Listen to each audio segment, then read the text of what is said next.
I have an exciting treat for you guys because I have been in England. I don't know if you knew this. Yeah. As they would say. But I went to England. And I'm still juice. I'm picking up a hint of an accent. the King's English. Thank you. I noticed you were podcasting on the other side of the road, so that explains a lot. And I have a great game for you guys because I really got immersed in the culture, really soaked it up. Yeah. So I have a great game for you. And I want to thank David for helping me to pull this list together. He's a British friend. I have a list of British television shows. Fuck yeah. And I have a list of British television shows that I made up that do not exist. So I'm going to give you guys some titles, and you're going to tell me if it is a show that I made up or is a real British television program. Okay. Are you ready for this game? Yeah, I'm feeling pretty confident. I'm feeling not. I got Doctor Who and Faulty Towers. Are you going to say either of them? Okay, here we go. Ready. It ain't half hot, Mum. It ain't half hot, Mum? Oh.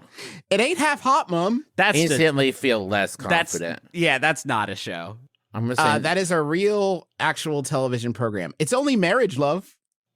That's not. That actually feels very real to me. I made that one up. Son of a gun. Okay. Oh no, it's Selwyn Froggatt. One more again. Now, I should warn you guys, I find the ones I made up really delightful too, so do not think this is a tell. They're all really good. Oh no. Oh no, it's Selwyn Froggatt, Froggitt. I think that's real. I think it's real. Yes, that is a real program. What is that? You don't have any, you didn't look up deets on Oh No, it's Selwyn Froggatt? I mean, I can. I just have a lot of titles here. It was a sitcom from the 70s. I think we can contextualize from 74. This is not, guys, I was assuming like kids animated show about a frog that teaches kids how to tie knots or something, but no, this is a big man. This is a huge man. Big man in the city. No, he's a big man in the city. But good-natured. That is real on Selwyn Froggatt. Wow, fab, groovy. That's fake. That's real. Fake. Real. That's a real game show about trivia, retro trivia. It's called Wow Fab Groovy. This is the only three. Everybody has three buttons. Wow, and if you button, press the wrong fab one, button and groovy button. No, I'm sorry. That was fab. I'm sorry. That one was fab. That was not groovy. Baby. Hello. Fake. Real. Real as heck. Guys, I knew that one. You knew that one? That one was that's a British sitcom that ran for 10 years. Awesome. Okay, guys. There was one you made up, I know, because you started to say it, and then you skipped it to go to LOLO, and I want to hear the made-up one. I went back up to LOLO. Let it hop around, Trav. The Let black him and white minstrel show. Now, you know I didn't make that up, but I will ask you guys, how long did the black and white minstrel show run in the United Kingdom until what year? Oh, jeez, man. I'm going to say, hey, Justin, taking a big swing here. 25 years, ran until 1990. I'm going to say 16 No, years. Guys. Ended in 2003. It ended in 1978. Oh, okay. Guys, it ended in 1978, though. Yeah. Not bad. right. Hey, y'all. No. We stopped. And LOLO. We don't. Oh, no. It's Selwyn Froggatt. Gimble Gumbert's School for Wayward Boys. Now, that's Justin. fake. Yeah, okay. Yeah. I'm sorry. Did you just try to make it be real? Did you just make a wish I looked on to IMDb a genie one last time. Sure. I've actually now reached the point where I've convinced myself that no one has ever titled something blanks School for Wayward Boys except us. That's 100%. Yeah, we retroactively 100%. Wayward conceded Boys don't need their own school. Like, it's wild to think. Okay, next one. Billy Bunter of Greyfriars School. True. That's real. That's real. Correct. Engineering announcements for the radio and television trade. That sounds like a real Justin goof. Fridays on the WB, the British WB. The WB? That's real. Yeah. 20 years, guys. 20 whole years. 20 big years. Eventually, they had to hang it up in 1990. Do you think 1990, when the internet was invented, that TV show was like, all right, guys, we're done. We're done. Someone else the internet's taking the ball on this one. We have other ways of announcing stuff to these industries. The Vicar of Dibley. That's real. Travis said that so confidently, I cannot disagree. The Palfrey of Westminster. Oh. The Palfrey? What's that? The Palfrey of Mr. Palfrey of Westminster. Oh. So it's a name. Fake. Mr. Palfrey of Westminster. That's fake, Juice. You can't change the title. It's real. Mr. Palfrey of Westminster. That is the real title of a real program. Okay, well, I'm calling a mistrial on that question. Dad's so please Army? strike it. What? That's real. Dad's Army is real. That's fair. Fat men can't hunt. Now Now hold on. This My could first Travis. good. Hold. Don't answer yet, because this is we're in like Yomi territory. We're playing. Listen, guys. At this point, we're playing hollow chess. I'm doing This is everything I can This to is stop 5D turbo chess, because this could be a quadruple feint. Because you think there's no way Justin would say that, but then you think Justin knows we would think that about Justin. Justin, could you say it in a British accent? Because the way you said it, Fat I men think. can't hunt. Nope, can't. There's no good letters Fat in there men for can't my hunt. accent. Fat. Hello. How are you? Hello. Fat man can't hunt. How are you? That's fake, Juice. This is a double bluff. That's a real one. A group Son of of a overweight gun. Brits live as hunter-gatherers in the Namibian desert. I do wonder if there was a moment where Mad Max Fury Road was filming right next door, and they were like, Yeah. we'll look out for you. We are the fat men they said could not hunt, but here we are hunting. Okay, I just have a few more. Some mothers do have them. Some mothers do have them. AVEMEM. Some mothers do have them. Real. Fake. It is real. It is a British sitcom that ran for 3 seasons. I am dirty dog shit at this game. Accident-prone Frank Spencer fails to navigate the simplest tasks of daily life, much like Griffin McElroy attempting to play this game. Okay, guys. These last two are really hard. Last few are really hard. Okay? Okay. What's Huey done? What's Huey done? Is it DONE? Yes. Okay. This one's real. Fake. Fake. Absolutely fake. Made up. What's Huey done? At this point, I'm just going to guess the opposite of whatever Griffin said. I don't like that. That's not fun, though. Sports Anorak of the Year. Sports what? Sports Anorak of the Year. I don't know That's what that real. word. You keep saying fucking word. Like, you keep saying words I don't know. I think anorak is like a sweater. Sports Sweater of the Year. But think about why would they name it Why would that? they feature that? They have great sweaters over there, man. I don't know what to tell you. They also call them jumpers sometimes. I mean, I just Googled it, and Travis is right. It's a parka. I know it is. I don't know why it would be this. It's not me. I didn't make it up. It's No, real. clearly. It's real. I don't know why it is that. God bless Heaven's Druggists. Fake. Real. It's fake. Griffin got that. Good job. Yeah, I'm on the board. The Fall and Rise of Reginald Perrin. Real. The fall and rise? The Fall and Rise of Reginald Perrin. Real. Real. That's a real one. Good job, guys. I've And got the lastly, scent. My Father, the Prime Minister. Oh, oh my God. It feels too much like My Mother, the Car. Yeah. Or My Date with the President's Daughter. First Kid. I'm going to say real. I'm going to say fake. It is fake. I made that one up. Yes! Congratulations, Travis. I mounted a real comeback there. You swept Telly title tellers. My name of this game that I revealed. love it. That's a good one. There can't be that many more funny named British TV shows. Brits, you know how to get at me. If you got some good ones, hit me up. Yeah. And now it's time to climax with my hot game, my new game, Telly title tellers.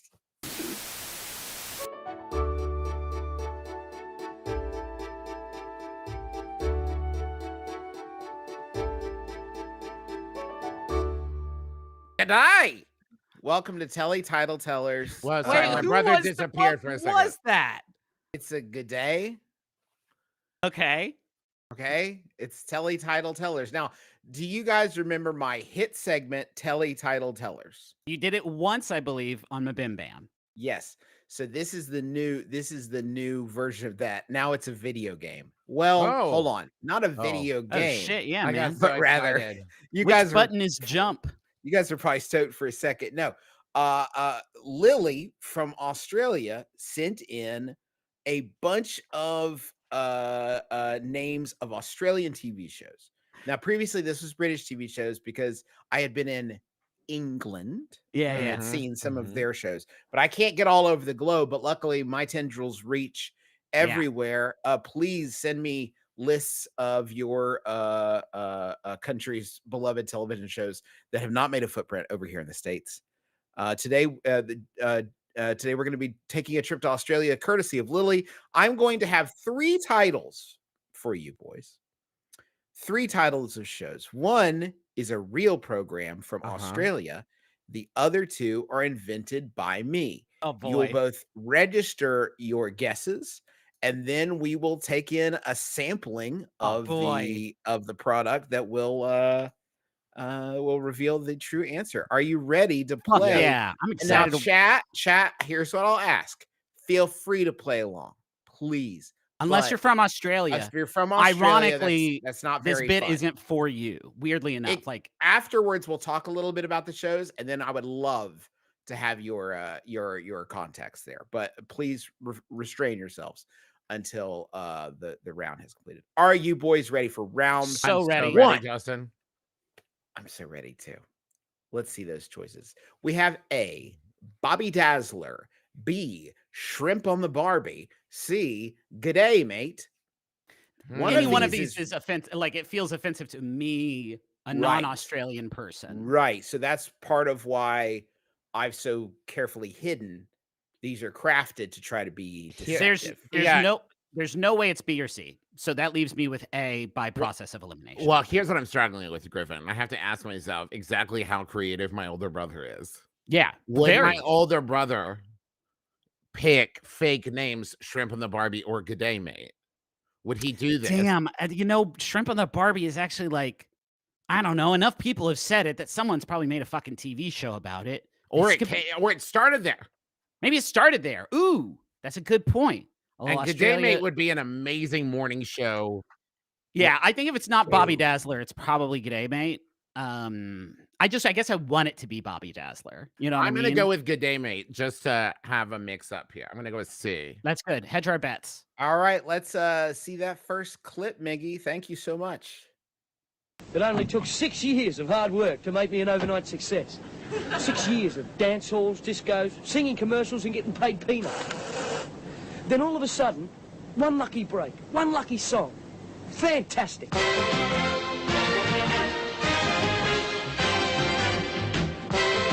Yeah! Why is the title so small? It is really little. It's like they're trying to hide Bobby Dazzler. I like this. See, that's him, and then the camera kind of loses it. Like, where'd he go? Wait, for like a long time. The show. Come back. Now you got a pan. In loving memory. These are all the people that are obsessed with Bobby Dazzler. Of course, when you're a star, Singing. you have to learn to cope with all kinds of problems. But just wait till you find out what was in store for me. He's got at least I'm 6 going to give fans. you the dinky-die, true blue, honest Indian story of a day in the life of a star. It's unbelievable. Are we just going to show a whole Bobby Dazzler episode now? Yeah, that's it. So Bobby Dazzler starring John Farnham. That is a real program that really existed in Australia. Not for very long, though. Some of these, I'll be honest, had some legs. They had some legs. Let's see that. Looked like Bobby Dazzler had some legs on him, too. Next up, we have Timmy Bubbles. Can't possibly be Timmy Bubbles after Bobby Dazzler. Here's possibly. Humphrey. Let him finish reading. Here's Humphrey. Pups on the Farm. A, Timmy Bubbles. B, here's Humphrey.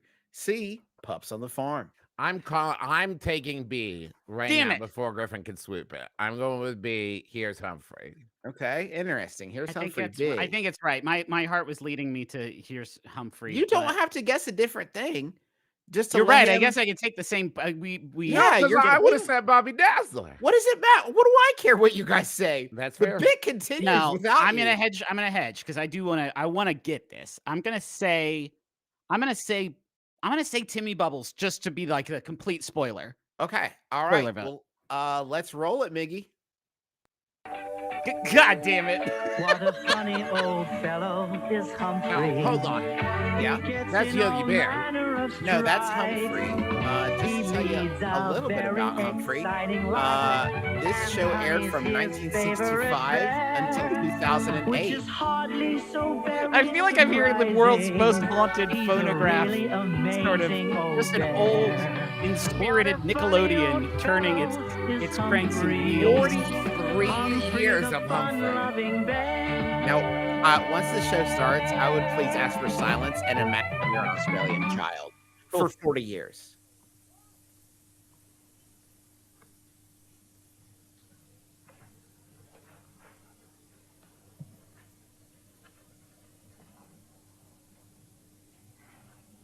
Oh, dear.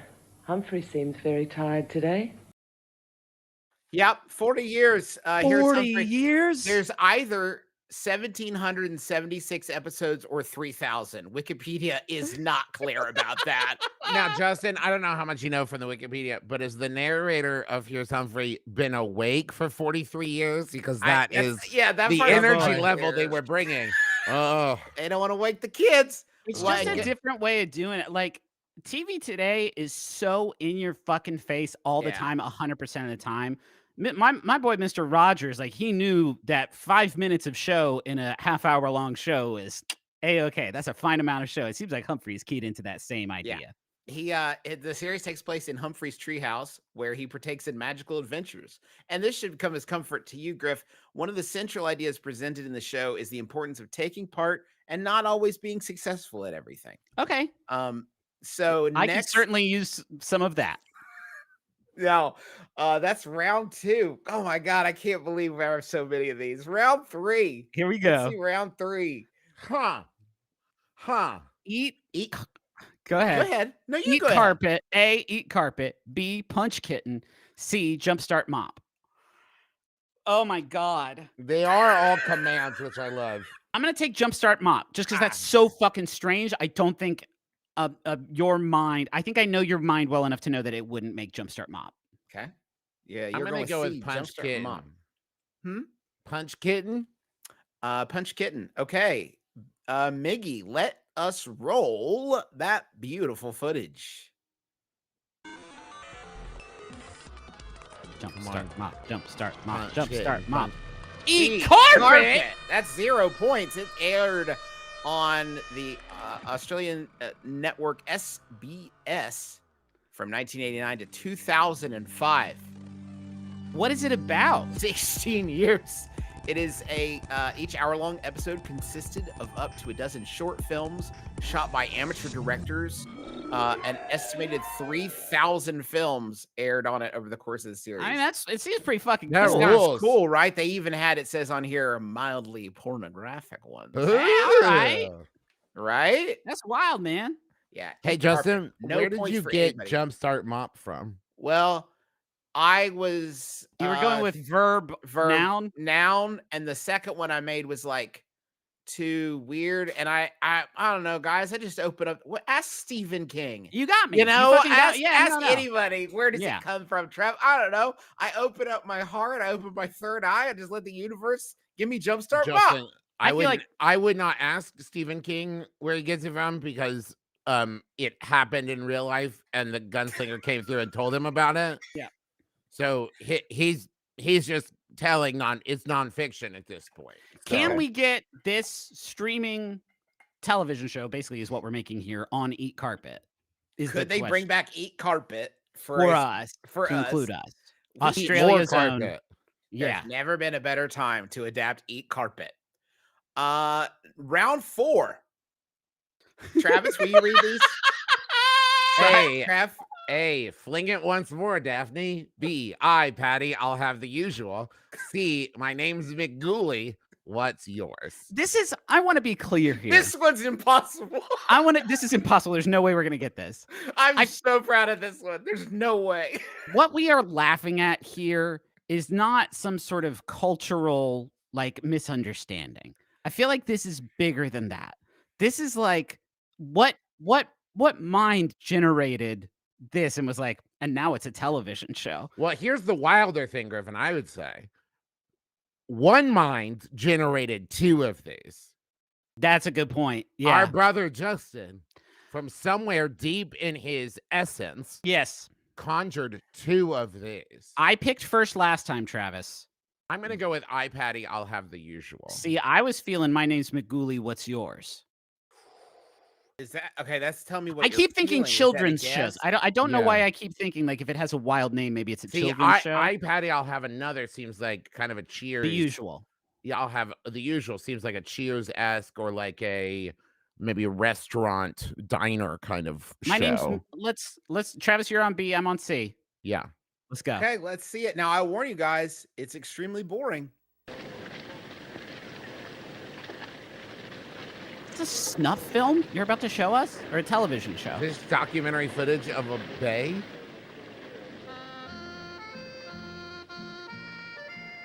I'm loving this. Yes! Fuck yeah, McGooley, get in there, baby! Fuck yeah, dude. This is a popular Australian sitcom produced from 68 to 68. It involved a young couple living in Balmain with the lady's father, Dominic McGooley. Also in the regular cast were Stuart Ginn, Robert McDara. We're seeing him. Yeah, you're seeing them, all the classics.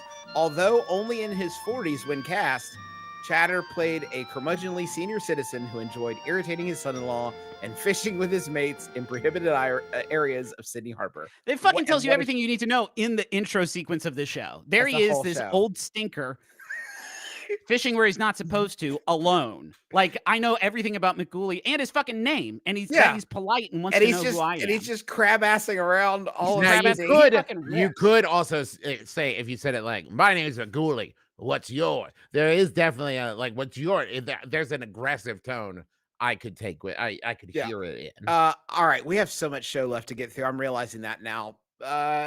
Griff, help me out. The Power Hour featuring Dibley Waynes, The Delilah Experience, or The Naked Vicar Show. This is a good one. Jesus, you're good at this, Justin. Thanks. Now, I will admit I had some help on these from Sarah and Tom, so they were also instrumental. No, I picked last. I'm going to go, Dibley Waynes, I feel like you wouldn't put a full name in here that was fake. I feel like the Power Hour featuring Dibley Waynes is where my heart's leading me. See, this is so interesting because I'm going with the Naked Vicar Show because I just think about Power Hour and Delilah seems too much like the radio show. Yeah. So I'm leaning towards the Naked Vicar Show. C. Let's see what we get. All right, let's see it.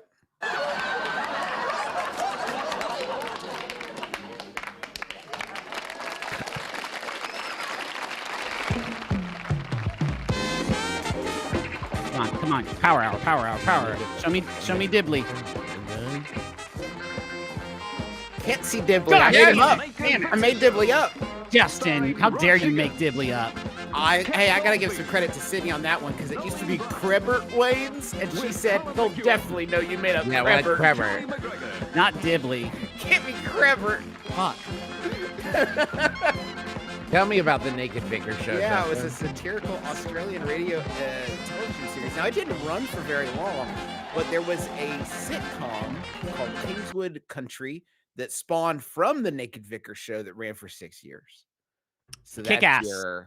Okay, we're at 2 and 2 right now. Yeah. All right, we've got two more. Okay. Travis, it's your turn to read them. A, Mr. Squiggle. B, Mistletoe Manor. C, Dorothy Come Round. Mistletoe Manor, I'm pretty sure is an iPad game. I think you're thinking of Merge Manor. I know what I know. Okay. I don't know. It's tough to say. I'm what it is. I have an answer, but you go first. This is so interesting, Griffin, because you said you keep leaning towards children's show, and I keep leaning towards like sitcom. I'm going with C, Dorothy Come Round. Damn it. That's actually the one that I liked. What are you going with, Griff? I'm gonna. I'll go with Mr. Squiggle. Okay. The strategy hasn't worked for me so far, but I keep right. betting on kids Let's shows. see We'll it. see. Let's see it. Oh, this seems like Mr. Squiggle is correct. Take it to the bank, Oh, Mr. God. Squiggle. Yeah, fuck yeah. I don't like seeing you. You make me scared. Mr. Squiggle is an Australian children's television series, which you probably gathered all that already. Yeah, man. I should hope so. I hope Mr. Squiggle and Friends wasn't tackling tough subjects. It was presented on television in many formats between its inception on July 1st, 1959, and its end in 1999. 40 years. Good the basic fucking run, premise Mr. of the Squiggle. show remained the same. Children would send in squiggles to Mr. Squiggle, and then he would. Cool. Yeah. Do you guys ever think about it? And I know tastes change and everything, and that's just understandable. But when you look at toys from any era, like when I look at like doll designs from the 50s, and I'm like, did you guys not care? Yeah, did everybody hate kids I so love Mr. much? Squiggle. I fuck with Mr. Squiggle for sure. Okay, Trav. Or no, sorry, it's Griffin's turn, I think. Last round. Griffin. Is it 3-2? Yeah. It's 3-2. The Johnsons of 73 Oakerley Way. Hey, Dad. Granddad, we made it. Who? I'm going to lean away from titles that are similar to titles that have happened already before, and I'm going to say, "Hey, Dad." Hey, Dad. I can just see that flashing up on a screen. I'm going to go with what I think would be the weirdest and long name, the Johnsons of 73 Oakerley Way. See, that was giving me Wizards of Waverly Place. It just seems so long. Vibes. Yeah. But let's see. I just need Travis not to get it. Hey, Dad. Oh, I'm feeling good. Hey, Dad. Hey, damn it.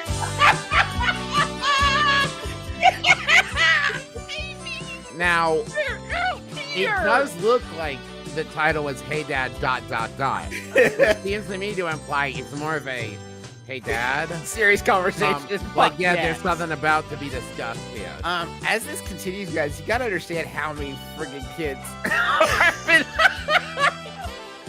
All right, we're gonna take a brief moment here. Wait, how long did Hey Dad air? Okay, we're gonna talk about Hey Dad. I want to go ahead and give Griffin his victory. Oh yeah, thank shot you. Before we gotta check Nudge. Hey Dad. They got Nudge. I don't think I've ever gotten. I'm gonna tell you guys. Congratulations, Griff. This is the rest of the intro. I want to tell you guys about Hey Dad real quick. As the series progressed, it's about a dad whose wife passed away and then he raises his family in the house. But it ran for 12 seasons. As the series progressed, the original characters left one by one. Replacement characters were introduced to maintain the balance of the show's cast. The roles of the two of Martin Kelly's children, Simon and Jenny, were recast during the show's run as the original actors left the series. Cool. Early in season 5, Debbie moves to Dunk Island to work as a waitress. Hell yeah. That's actually what I yell every time I'm playing basketball. Welcome to Dunk Island. Yeah, it's cool. Nudge departs after the conclusion of season 5. No explanation is given in the story. That's how Nudge is, though. Like, Nudge, you can't pin down. Nudge, you can't. So basically, at the end of season 6, the dad leaves. Then it becomes an interrogative, like, "Hey, Dad?" So that opens the door, oh God, for his friend to move in and live they didn't with recast his dad. No, it's a different dad. The dad moved away from his family. And the show ran for 6 more seasons. 6 more years after that. At the end of the series, Betty and Jenny are the only remaining original characters. Jenny is portrayed by a different actress by this stage. So there's one person, one sole survivor, clinging to the edge of this. Claims the Hey Dad tontine. Now you think that's all I'm going to tell you about Hey Dad, but you're wrong because I need 2 more minutes of your time to tell you about the very, very, very last episode of Hey Dad. Yes. Okay. Ice Age freezes the world in this, and then we're gonna watch it. So if you're worried about spoilers, just a heads up. Okay. In the series finale, the regular characters are held hostage in the house by a fugitive bank robber. The robber places a bomb in the family's VCR as leverage with the police. After the hostage drama has been resolved and the robber arrested, the family, well, I tell you what, Miggy, you can go ahead and play it from there. I keep thinking we've forgotten something. Well, like what? The bank's got its money, they took the robber away, the police got his gun, and we've got his bomb. Oh my God, the bomb, we forgot it! Here, let me do it, We're going to deprogram it. Why not just eject it? Because it might blow up. Oh, this is just like E Street. You know, at the end when they all got blown up. That doesn't happen in sitcoms. Oh, ruins the possibility of spin-offs. Right, now to cancel this damn thing. First set the date. Oh, good idea. How do I do that? Hit program check first. No, check first. I told you to buy a G-code, didn't I? Well, if I'd known we were going to G-code a bomb, I would have. Let me try this. There. No. This. Oh, it's not working and there's only 15 seconds to go. Oh, it's still not working. 10, 9, 8, 7, 6, 5, 4, 3,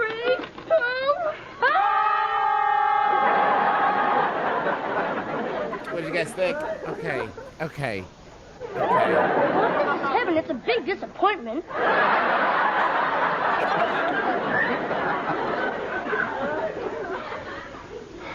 It didn't go off. What happened? Oh, it's all right, everyone. It was just a little mistake. My watch is 20 seconds fast, that's all.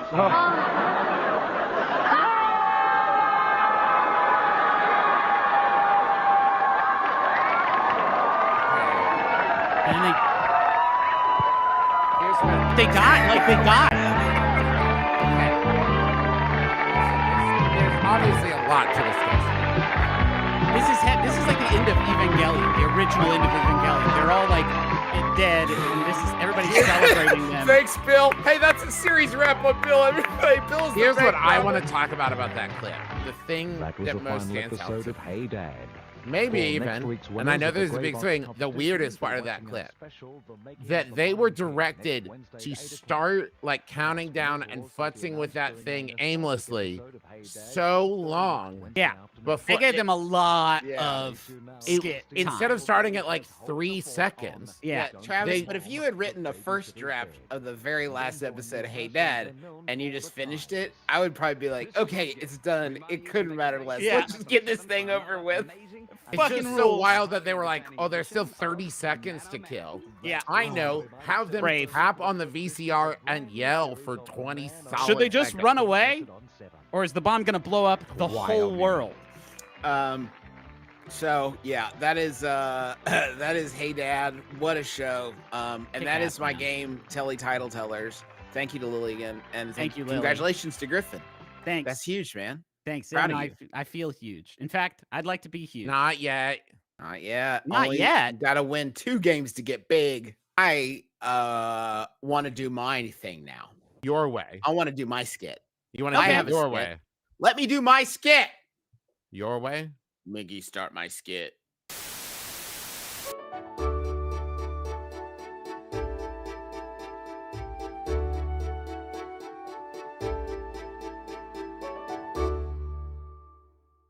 Crikey, welcome to America's favorite TV guessing game, Telly Title Tellers, where I travel all across this globe and find programming that did not air in the United States, and you try to figure out which ones are real and which ones I made up. This we did England the first time, and the second time was Australia, and this time we're traveling to England again. Okay. Because all a right. lot of those show titles are in English, and that makes it easier. Yeah. And better to make fun of. I think we can all say safer. Safer and better for us to make fun of. Did a lot of history crimes, and we all feel very good about laughing at British. They're bad Give shows. back some of that art. Why don't you? All right. I mean, that's what they're doing right now. That's true. With Telly Title Tellers. With Telly Title Tellers, they're giving us. We're taking their art away from them. It's not working that way at all. Let's go to round 1. No. No. Okay. It's easy. I think it's B. Yeah. Zap or twang. All right. I think it can't be Krang. It would be crazy if it was Krang. It's unthinkable. It's unthinkable that there would be a show called Krang. That's not any kind of onomatopoeia that I know about. It is a guy from wrench. It's a big wrench hitting a metal pipe, I assume. Sure, but that's not. If you did that, I would probably hit you with a clang and not a Krang, which is a Teenage Mutant Ninja Turtles guy. It's a bronze pipe. I'm gonna say Zap because I can see that would be using psychoanalysis in his guesswork. Well, I'm also I can't forensic psychiatry. I can't imagine the word twang being said with a British accent. And so for that reason, I concur with Travis. I do think it is Zap. Zap is giving me like an electric company kind of vibe, or 3, 2, 1 contact. All right. He's dead, silly. Lily. He's dead, silly. He's dead, silly? No. Yeah, the importance of punctuation. This is about a 18-foot comic book that came to life with lots of skits and sketches. Fuck yeah. I love that, man. It was fun. It was designed for with deaf children in mind, so a lot of the gags are more visual, and there was some signing on the show. I would have watched the hell out of that. There's your. I mean, it's good, man. I've watched this intro like 3 times. Very chill. It looks like Kablam, but with humans in it. Yeah, with people. All right. Wait, Cuthbert Lily's not his real name? Never mind. No. This show stinks. Next round. Now this feels unfair, Justin. This is just a numbers guessing game. Now here's my gut tells me that this is a play on like married couple and a mother-in-law of one of the two people moves in. So mother makes 3 is my vibe, because that seems like and then mother moved in and now we have to deal with interesting. Okay. I feel like if Everybody Loves Raymond had gotten there earlier, the show would have been called, well, actually, it probably would have been called And Brother Makes 5. For that reason, I'm going to pick And Mother Makes 5. I think this is the British version of Everybody Loves Raymond. All right, let's see it, Miggy. Please. Please. It's James. Yeah. God dang it. Shit. Boom. Mother Makes 3 was erotic thriller. Mother, sorry. Sally Harrison trying to hold down a job as an assistant to a veterinarian. Her children are Simon and Peter, and her Aunt Flo lives with them and tries to help. But hold on. But Aunt Flo doesn't. That's 4. Get counted. That's 4 people. In series 3, Mr. Campbell moves to Scotland, and the vet is taken over by a divorcee named David Redway. An antique bookseller has a daughter, Jane. Then David and Sally fall in love. I don't know. But but the whole conceit of the show, because Mother is not being added by sheer rules of biology, Justin. She was there first. She was there first. So whoever the second son is, it should be 3. And children, and David makes 4. Wait, is this still And Mother Makes 3? Hey. Yeah, baby! What? The sitcom was the follow-up to And Mother Makes 3. The final series saw Sally Harrison marrying the antique bookseller David Redway. The 2 families became one. My fucking head! Fuck! Fuck! Oh my God! You can see, this is like, it was wild the whole time. It was like really. So you both got a point for that round because both of those are real. Whoa! Holy shit! Wait, 1 in a million. All right, I'm so happy that we're at least still tied. You're still at parity. Okay. You're still at parity, and I love it. According to the Wendy Craig on the wall, it's time to move on to the next round. A, the Queen's nose. B, the parson's collar. C, the vicar's chair. Okay. I'm going to say the parson's collar. Fuck, that's what I was going to say. Ooh, I'm going to say, just to break it up. This is the least funny part. The vicar's chair. Interesting. Let's roll it, Miggy. Thank you, Carlton.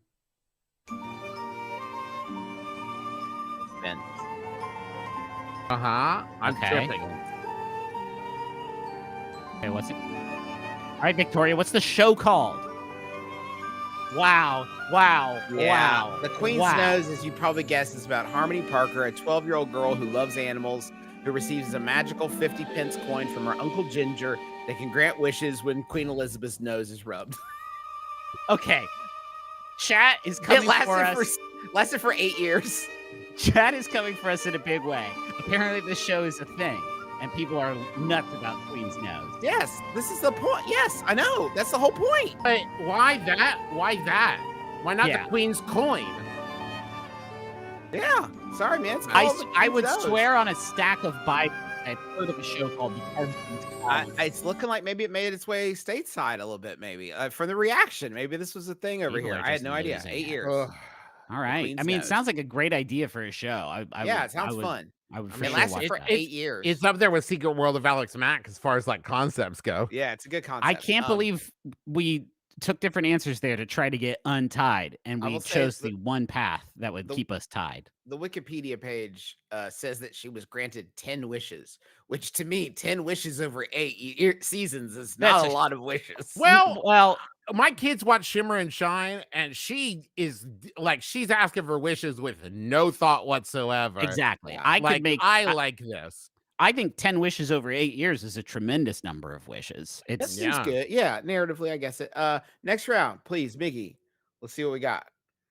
Bodger and Badger. Man, I made these too hard, I think. Froggy and Flip. Shit, man. Bodger and Badger, Ricky and Swat, Froggy and Flip. Bodger and Badger feels too British. How British is British enough? I think. How British am I? I feel like Bodger and Badger is so British, man. Like, I think it's considerably more British than the other two answers, but I can't tell if that lends it credence or not. I'm drawn by Froggy and Flip, but I think it's because I love Frog and Toad so much. And Froggy and Flip, like I could see how those two names have an interplay. Or did I know that? And I knew that about you. I know, Justin. I know. Get out of my head. I am going to take like an episode of Hannibal. If it helps, guys, this ran for a decade. It does help. I'm going to take. Oh, God, I don't think it's Ricky and Swat though. Interesting. Ricky and Swat has a police procedural feel. That's true. I'll pick Bodger and Badger. All right, let's see it. No. Whoa.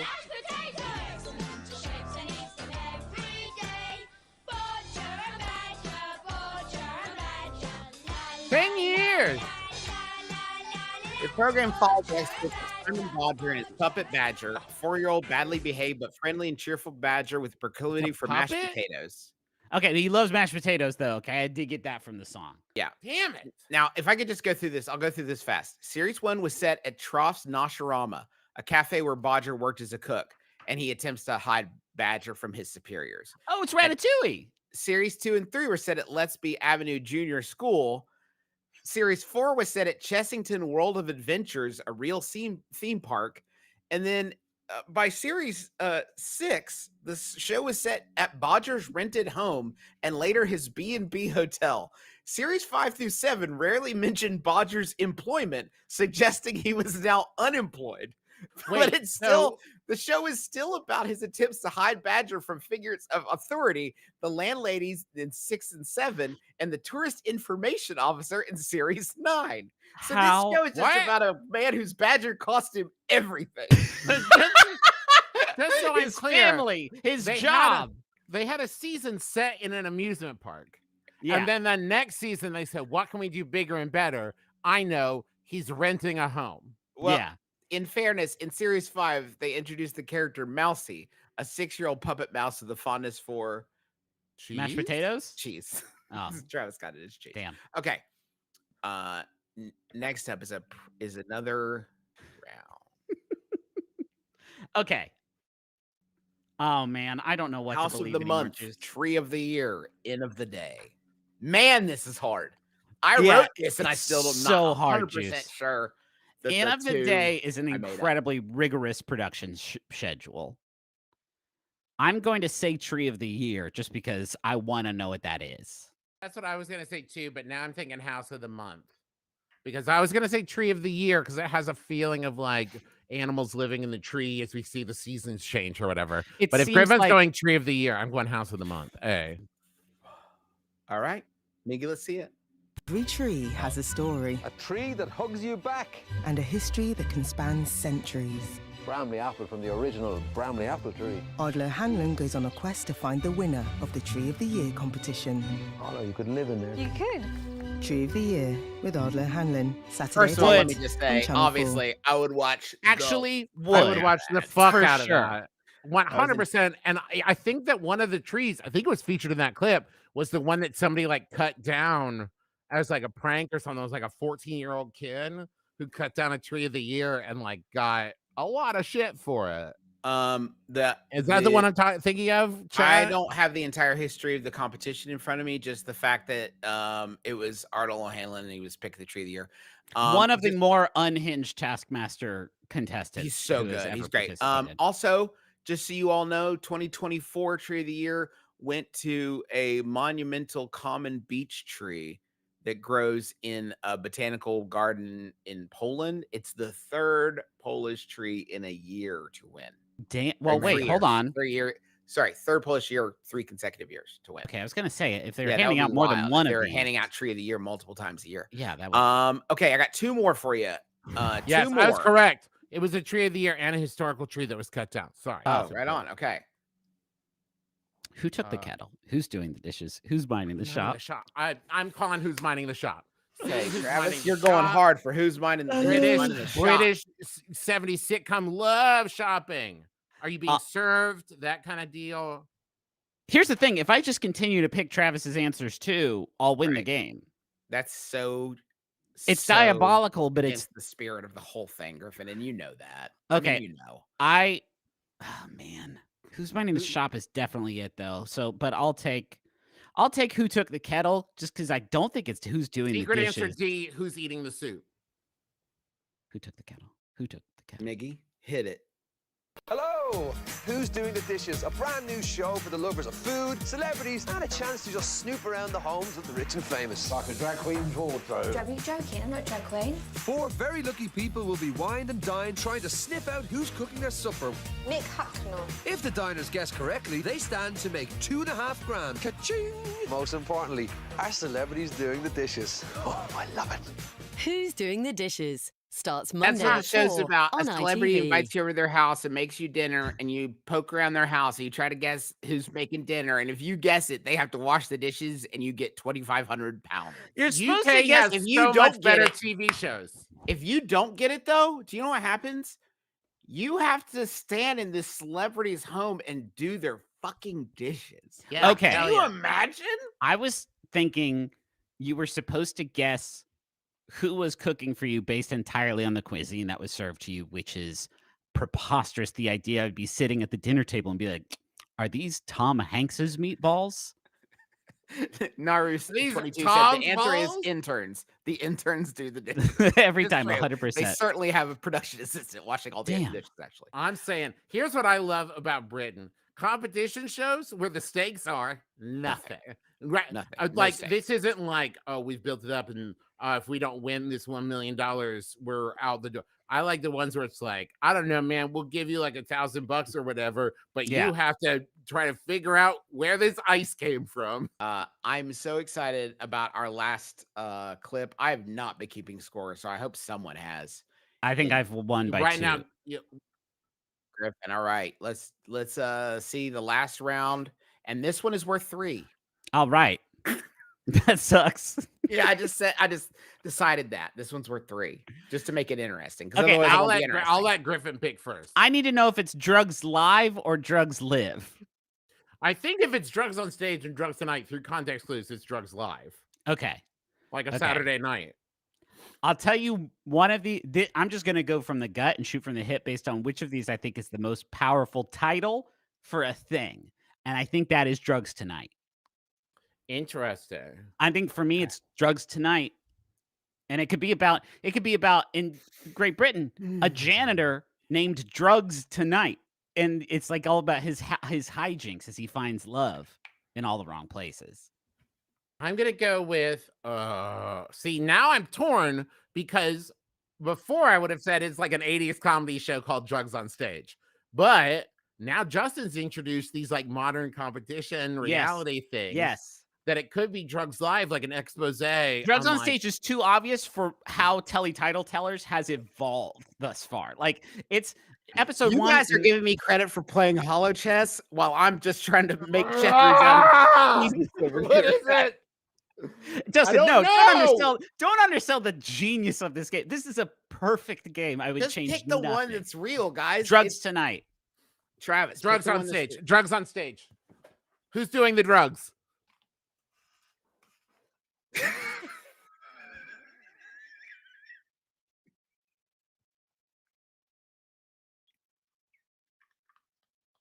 Drugs Live. Look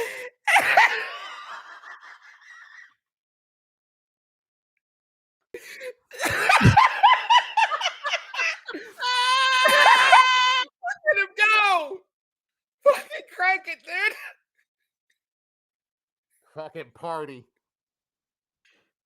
Jon Snow, hell yeah, dude. Listen.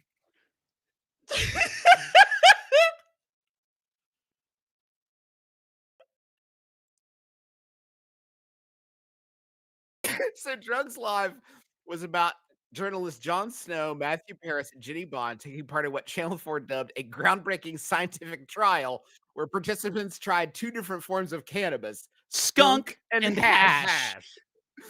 Jon Snow reported being, quote, overwhelmingly frightened. Matthew Paris stated that smoking skunk wasn't cool. And Jenny Bond, on the other hand, stated the fact that I was perhaps hallucinating slightly was quite nice, really. It was a very floaty feeling. That must be some results of Drugs Live. That must be some primo skunk if you're hallucinating.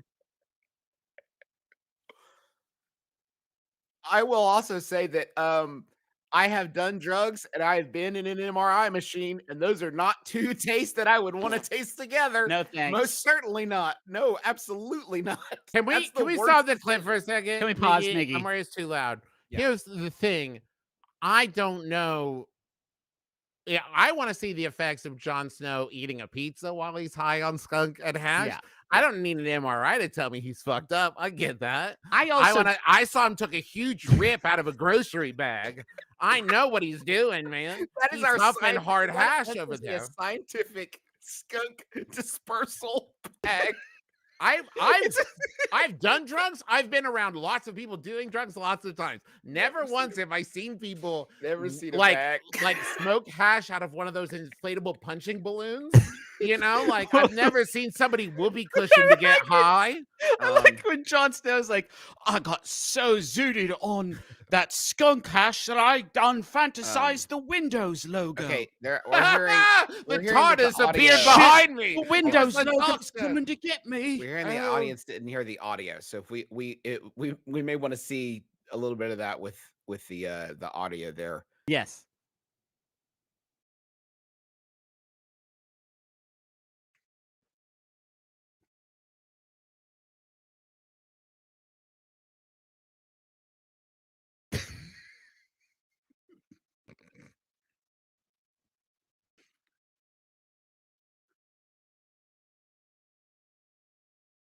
Still nothing, people are saying.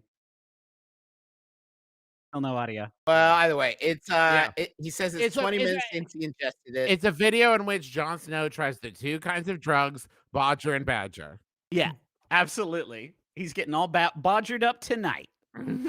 But so that was so let's see who won. Griffin I guess wins. It's the G-Man, right? Takes the true. top prize.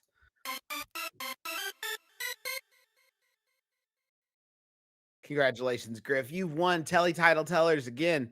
If you've got a bunch of great shows in your country and you want to send them my way, Justin at mbmbam.com.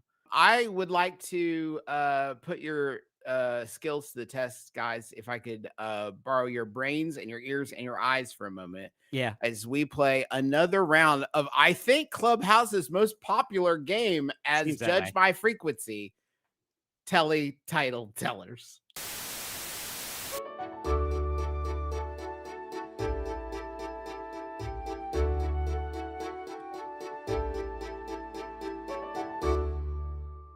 Welcome to Telly Title Tellers, where we go around the globe to explore the world of television that we may not be as familiar with over here stateside. And I have prepared 5 rounds this time. Okay. In each round, there's going to be a few different choices. All but one will be fictionalized by me, Justin McElroy, an American. Yeah. And the rest is a real TV show from this week's Scotland. Scotland, okay. We haven't been there before. No, we're headed over to Scotland, and let's jump right into it now that we understand the game. Round 1: Rory Burns Finster, Rab C. Nesbitt, and Cliff Pliffits of Broadline Drive. And these aren't just characters from a show. This is the title. Yeah, this is the title. The title of the show is just the guy on the show, like Frasier or Coach. Shit, man. None of these sounds. Rory Burns Finster's the least funny, so I don't want to pick that one. Okay, interesting. I'm going with Cliff Pliffits of Broadline Drive. There's something is drawing me sexually to Rab C. Nesbitt. And I'd like to explore that. I would like to explore that. Do you? Yeah, I want to. Need to. All right, Miggy, let's roll the real show. Looks funny so far.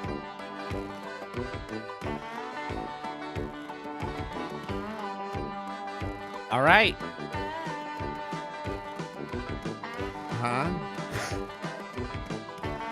Here comes the drop. Yeah.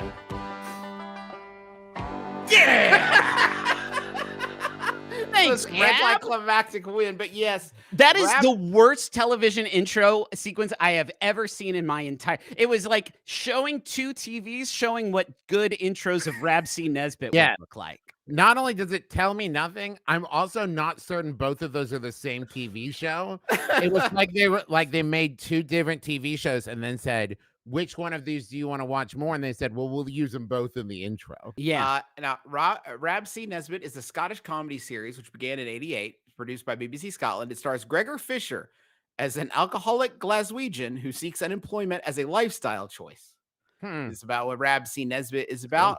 And that is the real show. I regret saying out loud that I was sexually drawn to Rab C. Nesbitt. Now I thought you might. An actual guy. Fair enough. Next up, round 2. Chewing the fat, shooting the shite. That's Balderdash. Can we agree, can we be an allied front, Travis, and say that it's not B and not try to reward that? Yeah. With any kind of. I actually think there's something in my heart. It's gonna be egg on your face soon, Griff. That says that's Balderdash. Is like I recognize it. Like there's some, and I don't know if it's because of the game Balderdash, but there's something about that's Balderdash that like. It's like never mind the Buzzcocks. It's strikes a chord in my heart. I love this logic. Yeah, Justin, I'm not falling for your shit. I'm not falling for whatever this is that you're doing. Yeah, this title teller's psychological warfare. It's the only game that he's. It's the heat this game has is the sales job that Justin does. That's his move. It's all a web. I feel a hesitation in it. I'm gonna say chewing the fat. Chewing the fat, and it's hosted. It's a talk show hosted by Jeffrey Chewin. Griffin, thank you, Travis. I'm going with that's Balderdash, Justin. Okay, the answer. Let's see it, Miggy. Now this one has a little sketch at the beginning. They're just guys having fun. Whoa! Huh. I tell you what, man, you can say what you want about the intros to Scottish TV shows, but they're good. This one's good. Half of them are good, is what you can say about it.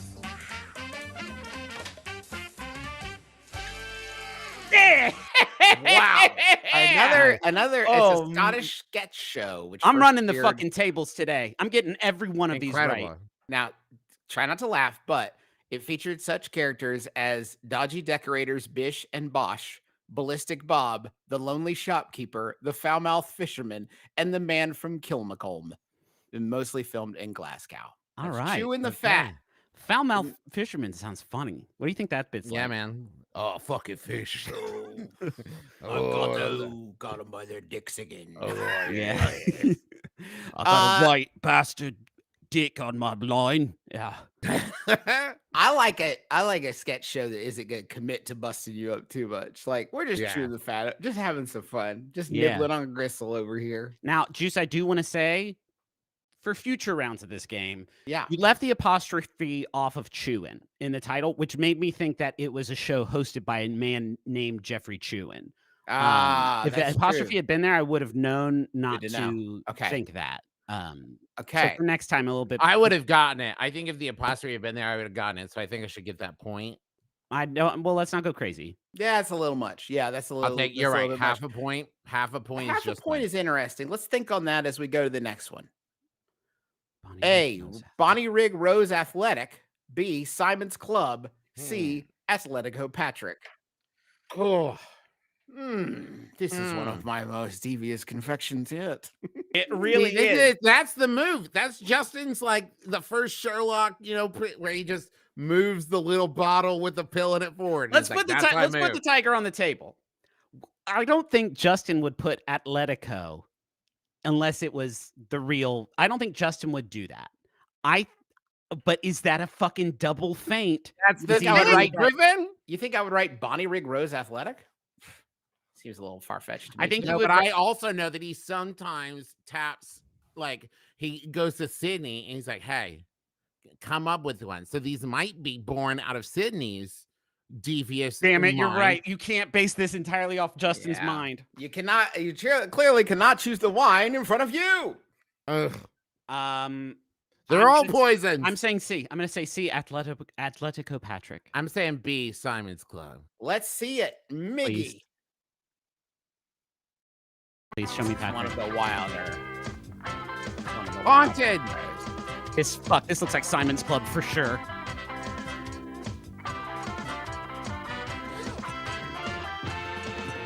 Show me Patrick. What the? Oh my God.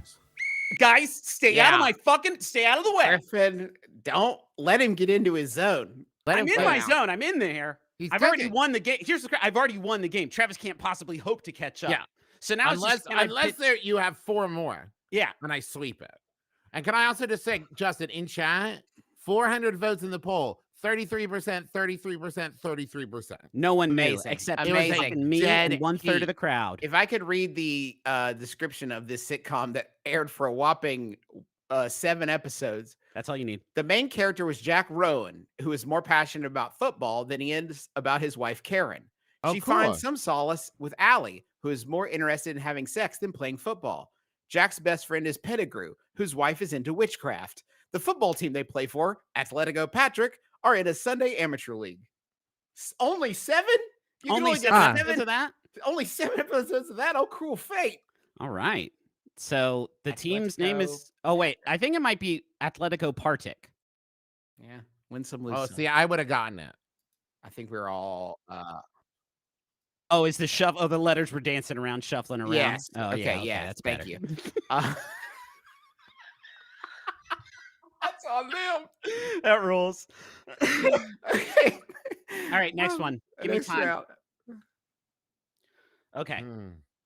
Read them, Juice. Okay. We've got Loch Loveday, Ballamori, Billy Blake's Bog. I'm so in my head. Yeah, man. My gut is B, but I'm not locking that in yet. My gut is B. Your gut is B. I Travis, feel like... what do you think? Looks like you got a haircut. You're looking sharp. Thank you. Yeah, I'm ready for tour. Ready for tour, ready to show out. But are you ready to perform today? No, clearly not, Justin. Clearly not. He's gonna rise above the other gray shirt boy, and I thought he was more of a dark green, charcoal black. Oh, okay. What are you thinking, Trash? Where's your heart? Was B calling out to you as well? No, Loch Loveday is grabbing me. Oh yeah, that sounds like a beautiful place indeed. I feel like I've heard Justin say Billy Blake's Bog before, and not in you do? I feel like I've heard Justin say while making up a joke on an earlier mbmbam, you buried the treasure in Billy Blake's Bog. I don't think. I don't. Okay. I'm gonna lock in B. I've been going with my fucking gut this entire time, and I'm not going to change the way that I operate now. Yep. Let's see it. Travis, what do you got? I went with Loch Loveday. Let's see it. Just want to get shut up. It's a holiday episode. Balamory ran for 4 series. They produced 253 episodes on CBeebies. And it is a live-action children's program about a fictional small island community off the west coast of Scotland named Balamory. The Mac in our last name is pulsating right now. It's throbbing for me. Let's keep going. We got okay. This one's hard. Shoot, dang it! God damn it, Justin! Oh my God! Glenn Michaels' Cartoon Cavalcade, Terry Campbell's Friendly Frolic, or Michael Cavill's Cartoon Glenn. Okay, you laughed too much at Michael Cavill's Cartoon Glenn for me to think that it's. So it's either Terry Campbell's Friendly Frolic, Glenn Michaels' Cartoon Cavalcade, or Michael Cavill's Cartoon Glenn. God damn it, Justin. I can't feel it anymore. The Mac isn't throbbing anymore, Justin. I can't feel it anymore. I'm going with A, Glenn Michaels' Cartoon Cavalcade. Well, let me pick first, because no. Winner should not get to pick first. I think Travis, because there is an implicit, you have to choose something different if you hope to regain the lead. So Travis, you get to choose first. Okay. He's not going to Glenn Michaels' Cartoon Cavalcade. Okay. This sucks, man. Okay. Glenn isn't spelled with 2 N's. Glenn Michaels' Cartoon Cavalcade, Michael Cavill's Cartoon Glenn, Terry Campbell's Friendly Frolic. I'm going to say, it's weird that there's Glenn in 2 of them. But that could just mean that Justin saw Glenn in the thing and then added a Glenn in there. Sorry, it's Glenn Michaels' Cartoon Cavalcade or Michael Cavill's Cartoon Glenn. I'm going to say Terry Campbell's Friendly Frolic. And I wash between Glenn Michaels' Cartoon Cavalcade, Michael Cavill's Cartoon Glenn, I wash my hands of the whole endeavor. What does that mean? And I wash my hands of it. It's a game. Either no one on Jeopardy has ever been like, I'm gonna say either it's a perfect game or it's nothing. I wash my hands. If you don't get this one, I win? wash my hands of it. Okay. Okay. If I don't see Terry Campbell on that screen, I'm gonna freak the fuck out though. Okay. Damn you, Travis! You have taken the only thing from me that matters. What's that? Sorry. God damn you to hell, Glenn Michael. I can hear Griffin's sons calling me dad. I've done it. Glenn Michaels' Cartoon Cavalcade aired on Scottish TV for the first time on Wednesday, 6 April 1966. He went at it for a very, very, very long time, 26 years. He can win at my 2 nuts. I fucking hate this guy. Well, you'll be happy to hear he was replaced by local children's programming like Weymouth Bay 902-101 and Scoosh. That doesn't make me they got Scoosh? They got Scoosh to replace him. You can scoosh these nuts. I think I got one more. Do I have one more? You said there were only 5. Yeah, I might have. There's 6. Okay, now. Huh. Oh. Okay, I'm glad. Can I just say, I'm glad the streak is broken because I would have been so pissed off, Juice, if I had gotten 5 correct and then you dropped this on me. Is it supposed to be Cousin Phantasma? Sorry, yes. That was not that's my fault. Super Grand, Auntie Adam, Ultra Uncle, Beefy Brother-in-Law, Cousin Phantasma, Second Cousin Phantasma, that or sucks. Extreme Ex-Wife. Ooh. Oh, whoa! Hey, all right. Updating in real time. All right. It's Juice. This is a diabolical trap once again. There, Jigsaw. This one's just actually, Griffin. I will say this one is actually just too hard. Is what you're looking for because I wish there are 7. Normally there's 3. So I wish it was Beefy Brother-in-Law. I don't think it's that one, but I wish it was. Only one of these is real. The others, Justin. Thank you for clearing that up. Wow, just trying to make a little content, guys. Sheesh, why all the hard? You made it hard. Yeah, just you know put 7 on there. It's all content for the show, fellas. You know what? Pipe down. Super Gran final answer. Travis. Ooh. Okay, I was looking at Super Gran, but Griffin's called that. Don't get me wrong, Juice. There's like 4 of them I want it to be. Yeah. And Super Gran isn't even one of those. I'm gonna take Extreme Ex-Wife because that's what I want it to be most. Okay. And I don't think it's Beefy Brother-in-Law. It couldn't possibly be Beefy. Wait, this song is by Billy Connolly and it kicks ass. Okay. Oh.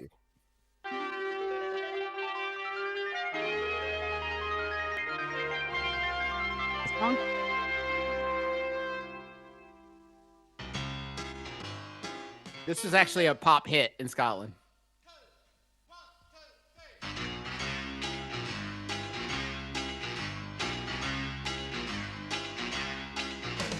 Stand back, Superman, Iceman, Spider-Man, Batman, and Robin too. Don't wanna cause a ruckus, but behave a ruckus. But I've got a match for you.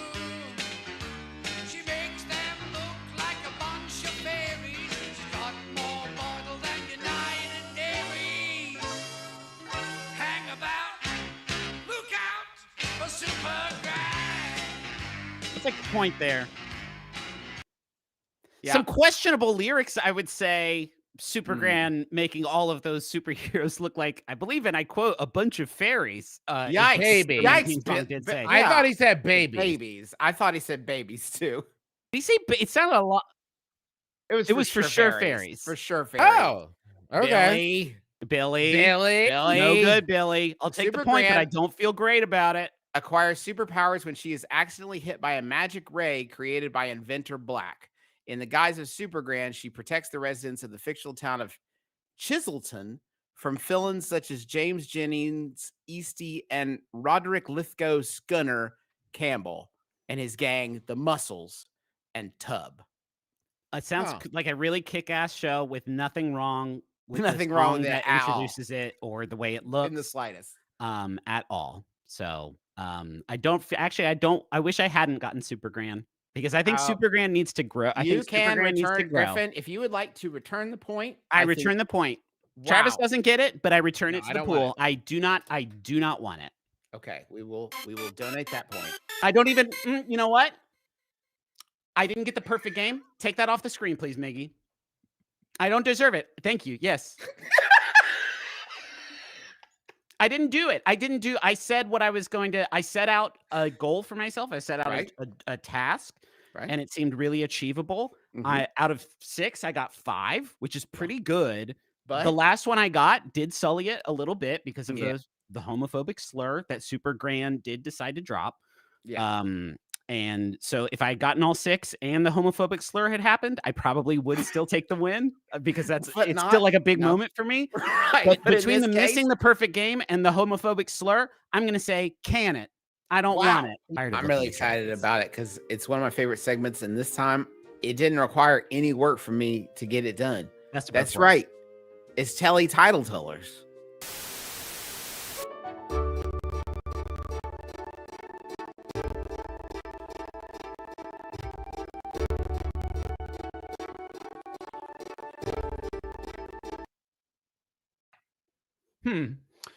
I am really looking forward to this one. For this Telly explain, Justin, yes. Yes, Telly Title easy for me to say. Telly Title Tellers is a game where we are going to see some names of TV shows that did not originate here in the land of the free and the home of the brave. And one of them will be real and the others will be false. And we have to, or maybe vice versa. I don't know. I didn't write the game this time. And we're going to have to pick out which is the real and which is the fake. Miggy, what is the, can you tell me what the breakdown of real to fake is in this game this week?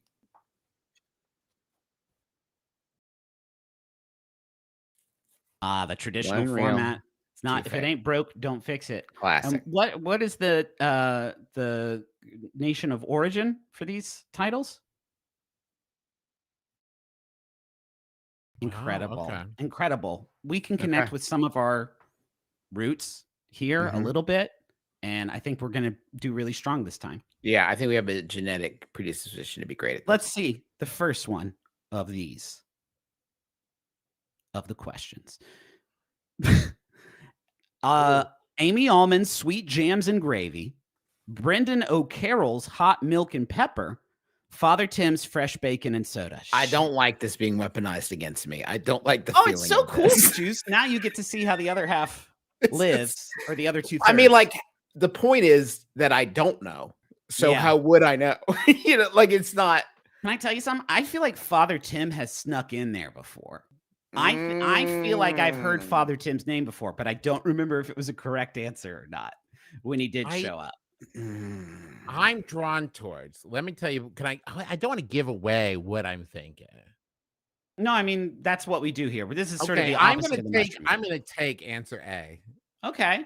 See, because I like answer A because I don't think if you were trying to make up Irish sounding name, you would go with Amy Allman.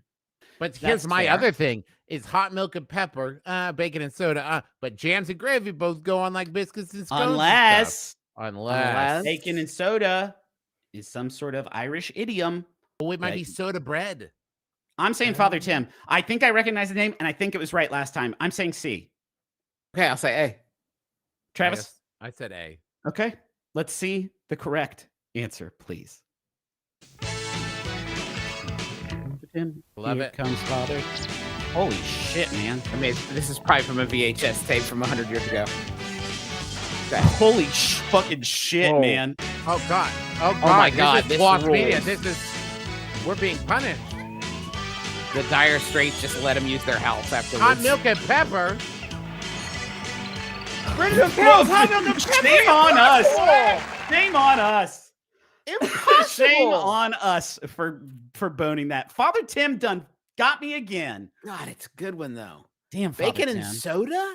That's such a wild pull, Miggy. Hey, don't you think, wasn't this a wild time to be alive when the very basics of like vector, like computer animation, that someone would watch that and be like, yeah, man, no notes. Nailed it. Absolutely. Yeah. This looks how I wanted it to. Whoa, dude, we're living in the future now. We got some details by our hardworking team members who prepared all of this. Looks like Hot Milk and Pepper was a quiz show presented by Brendan O'Connell. Got two seasons, Carol. And apparently it's in reference to a drink he supposedly made for Margaret Thatcher when he worked as her butler for 4 days in 1984 at an EU summit. And it did get bad reviews. It got bad reviews. What's that? The drink got bad reviews or the show? I can't imagine a hot milk and pepper drink is good tasting or feeling going in and down. So the show did get bad reviews. And the drink also. With 45 minutes in studio needing to be cut to 25 minutes for TV, something had to go out, and so O'Carroll's comedy had to be filtered out. So that's got to be a rough go for Brendan on that one. 0 points. Love all. Can we see the next options, please? We've got A, the more begs, B, the B please, C, the thumples. I mean, how would I ever know? How would I ever know? Yeah, dude. How would I ever know? That's sort of the whole thing. Yeah, but it's so hard. Man. Moorbag sounds like some shit that's in Baldur's Gate, and I know that certain members of our team have played that one a lot, and so I do think that I can sort of pinpoint the influence of that one. Yeah, I'm drawn towards the B, please, and I'm picturing like anthropomorphic cars. Oh, that's cool, Trav. What kind of cars do they? And what's the art style? Is it like Brio, or is it like Thomas the Tank? What's the? I was thinking Thomas the Tank, but it might be like people. Like, I'm a car, right? Oh, I'm a car, beep, beep. I'm going to swoop right in there and just say see the Thumples. I'm also feeling Thumples pretty hard. Pretty hard. You heard it here first, folks. Griffin's feeling Thumples pretty hard. I've been feeling the Thumples. The medication's not working, guys. My Thumples have not improved. And like the time change hasn't even happened yet. You know what I mean? Like daylight savings time hasn't happened yet. And I already have the Thumples. So it doesn't not worse than before, right? Not looking good. I used to have a special lamp that would help with the Thumples. I would turn it on for 5 hours a day, and my special lamp would shine on me and it helped with my Thumples temporarily. Okay. Yeah. I gotta get one of those. So we're saying me and Juice on Thumples, Travis on the Beep Please. Yeah. On the Beep Please is a strong. I don't know what it means, but like, I'm on the Beep Please. I haven't slept in 4 days. Can we see? He beat it. He had a really bad case of the Thumples, but now he's on the Beep Please. Popped a few too many Beep Please. Can we see the correct answer video? What? Guys? Hey guys, our heritage has failed us again. I'm digging this though. It's like vaguely threatening. What?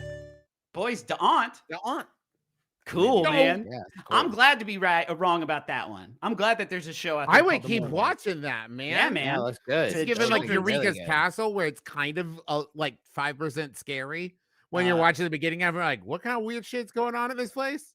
Well, it looks like the Morbags is a children's television program started in September '96, ended in May '98, but continued in reruns until November 2008, and it has two larger-than-life-sized creatures called Molly and Rasa, who came from a mythical place called Morbagland. They live in a castle somewhere in Ireland and were looked over by various magical wise wizards. So sort of an Allegra's or Eureka's Castle situation. Yes. Yeah, no, I fuck with Morbags in a big way. Yeah, this looks like a lot of fun. I'll watch this show. So not much movement in the scores so far. The scores are pretty dismal. You scored. Has anybody gotten any points? No, it's a zero. Not any points game so far. Okay. This next round for sure. This next round, one of us is going to get something right. Justin, would you care to read it? Mr. Fix-It and the Glibblewalkies. Yeah. Mr. Builder and the Frample Stickers. Mr. Minder and the Chummy Jiggers. I really don't like C, which makes me think that it's the correct answer.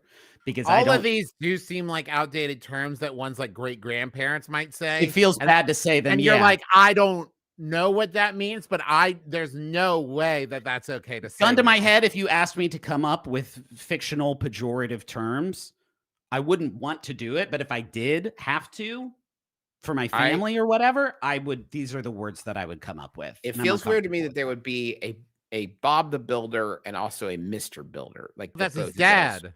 Yeah, would exist in the same continuity. Please, Mr. But Builder, I am going to call me Bob.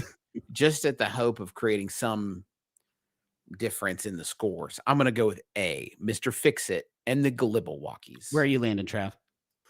How are you feeling? Do you want to go B so at least one of us gets a point? I was going to say A, but I'll do B. We'll cover the...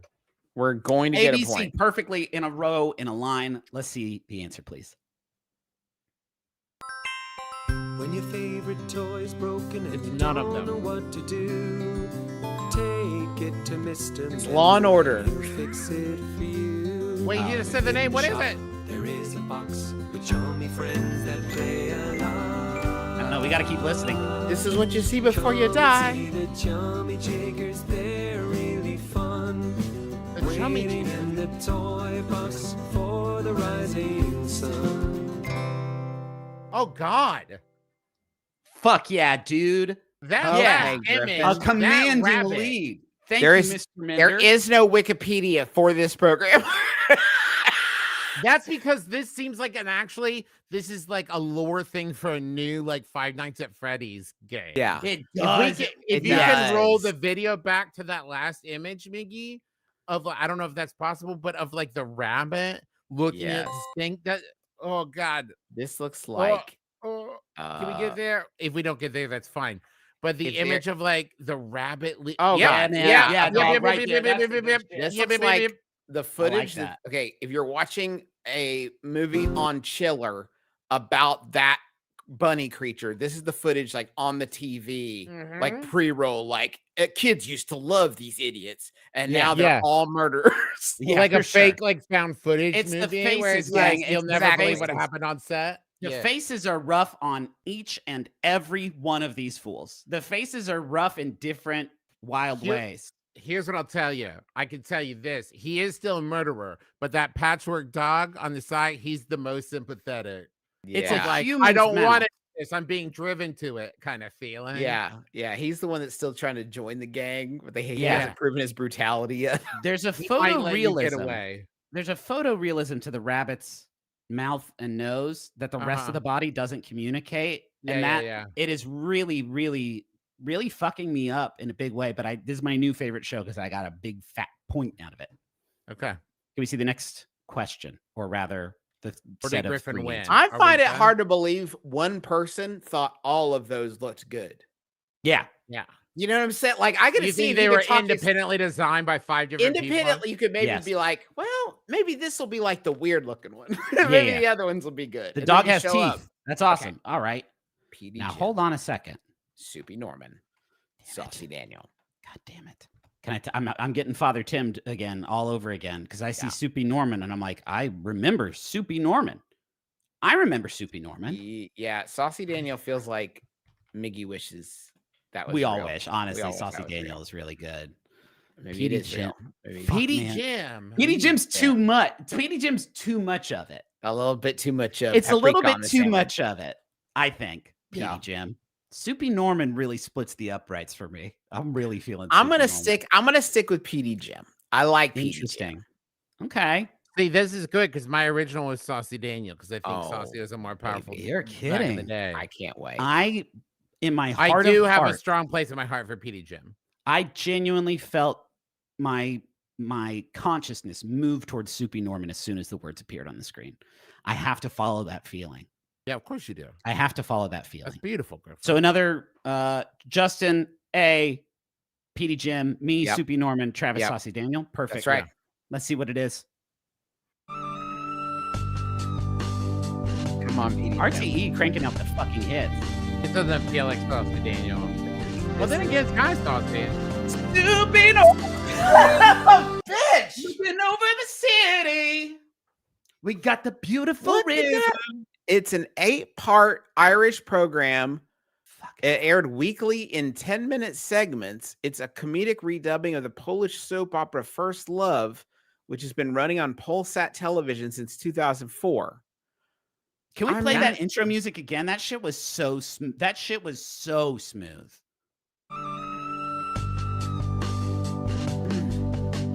I would want to hear this when I'm on hold. I was just thinking, if I got put on hold with this, I'd be like, okay, leave me here. I love Soupy Norman. It's my new favorite show. It's even better than Mr. Can we watch entire? It's only 10-minute long episodes. Now hold on. Last time we did Telly Title Tellers, we did end up getting a pretty serious copyright strike. Pretty chunky copyright strike. Chunky one. Yeah, let's not actually. I'm worried by playing Soupy Norman twice there. Even the transformative act of me vamping over it is not going to be enough. What was that, Griffin? What did you say? I am a lawyer for Soupy Norman. I misheard transformative and I got excited. Okay. We have one more, I believe, if I'm not mistaken. So I've already won the game by default, but if you guys want to play it out for second place, Too Fat Kicking It Booyah. A trick question, all part of the same title. Too Fat Kicking It Booyah. Booyah. Kicking It Too Fat. I think that is the only syntax. I think it's kicking it. I think it's kicking it. Kicking it sounds the most like a grown-up titling a thing that they're like, kids will like this. Okay. Kicking it. I gotta say booyah, because that word could mean something completely different over there. I'm picking Too Fat just because I want it. I want it and I believe it. And I want this is the secret. We never channel this energy anymore because it's 2024. But you gotta make that shit materialize yourself. You gotta believe it. You gotta believe it. All right, so Justin on Too Fat, Travis on Kicking It, I'm on Booyah. Yeah. Let's see.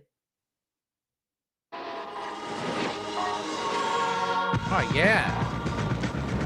This guy looks like kind of a free thinker. Like he kind of does whatever he wants. Whoa. He got X-ray eyes. Whoa! Thank you. No way! Unbelievable. I can't believe Justin. I'm so excited. Manifested it. I'm so happy. I'm so happy. That's what's going on this show. Oh, we have details. It's an Irish television program that was shown twice weekly from 98 to 2000. Let's see. We got the show had 15 audience members. And when it reunited on like at home and in the audience, it reunited Ray, Darcy, and Zig and Zag, who had previously appeared together on The Den. And it was a quiz show, and the prize was a motor scooter. Recurring segments included several involving Velcro Girl, a model dressed in a Velcro-covered cat suit. Items stuck to the suit provided hints to an artist's identity, which the audience would guess. This show sounds fucking killer. Sounds like a good show. Now, what is the score? I believe it's Justin with 1. Travis didn't get a single one of them right, but that's okay. And I think I got two big ones with Soupy Norman and Mr. Mender. So that's kind of I would call that a Griffin win victory. Yeah. Okay, that's great. Shall we play another dialogue? Gore blimey. Oh, Governor, we have a beloved game for you here.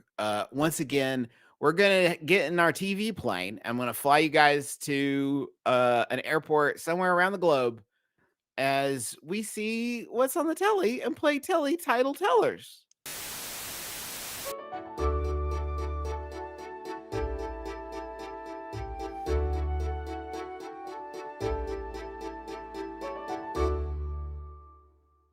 Now, unlike sometimes when telly title tellers, I have no insight into these. I did not prepare these games. Big thanks to Sarah and Miggy for getting all these together on short notice. We are going to have 5 different real British television shows, and each one will be mixed in with some fake ones. We're going to try to detect the real television show hidden amongst the fakes, and then maybe we'll learn a little something about the show in question. Or about ourselves. Probably not ourselves, but maybe about we might learn something about each other. And I actually don't like to grow on the audience's time. Yeah, it doesn't feel fair to me. And with any luck, we won't be copyright striked. We'll see. We'll see. If this part of the show you can't hear the words we're saying, This is the baddest game we play. We're real rebels for playing this one. It got us in trouble with YouTube one time. Can we see the first show list? Why don't you play if you're so tough? Come and have a go if you think you're smart enough. Come up here and dance then, coward. Okay, so that one's not it. It's not. Get up here and dance then, coward. It's the addition of then in there. If it was get up here and dance, coward. But you're not saying it in a British voice. Yeah. Get up here and dance then, coward. Because the then is implying that right before that the person that the title is talking to is like, you're bad at dancing. I'm not afraid to do that. I want to say A. I want to say, why don't you play if you're so tough? I think it's B, and it's like a trivia. That's contest. so long. It's such a long name for anything. In the TV guide, that's the British TV guide. Okay. In the TV guide, spelled the exact same way. Weirdly, yeah. You think it says there in the listings, like in the 7 to 7:35 hour, it says, "Come and have a go if you think you're smart enough." Yes, I do, Justin. Okay. And I won't be mocked for that. I'm pretty sure it's A. I'm going to stick with A. Okay. All right. Let's see. Over £100,000 has been won, and it's been won by people like you playing from home. Want to make your Saturday night a bit more rewarding? Then come and have a go, if you think you're smart enough. That's such a long name. Are you sure, guys? Dang it! Like, my everybody's dead! No! Their information out. Like that's what we're seeing is their like that's actually their souls leaving their bodies and ascending. This is the third impact. That's right. Every night, my family and I get sucked into this TV station, and we have to do battle against giant monsters. In this one, I think we control it with our remote controls, but our brains sort of leave our bodies, which turns into a sort of primordial goo, and we love it. Never miss an episode. Fucking demented name for anything. Come and have a go if you think you're smart enough. It's such a long name. I was right. It's also known as the National Lottery. Come and have a go if you think you're smart enough for Series 2 was a BBC National Lottery game show broadcast on BBC One from 2004 to 2005. All right, not a huge run. Young, dumb, and living off mum. You only lose once. Class, grass, or cash. That's cool. These are all cool names. Like the fact that someone we employ came up with either A or C is great news. Yeah. It's great for everybody. God, I get in so much trouble in this game when my heart picks an answer before I've even read all the answers, and I can't get off it because of how good Young, Dumb, and Living Off Mum is. That feels like such like an MTV Next. Like they like to be a little cheeky over there, though. Like I could see them making that. They get nasty. They have shows in the UK that are just about showing people's like butts and stuff, and it's like, dude, it's like, what? It's like, yeah, there's a show. It's like.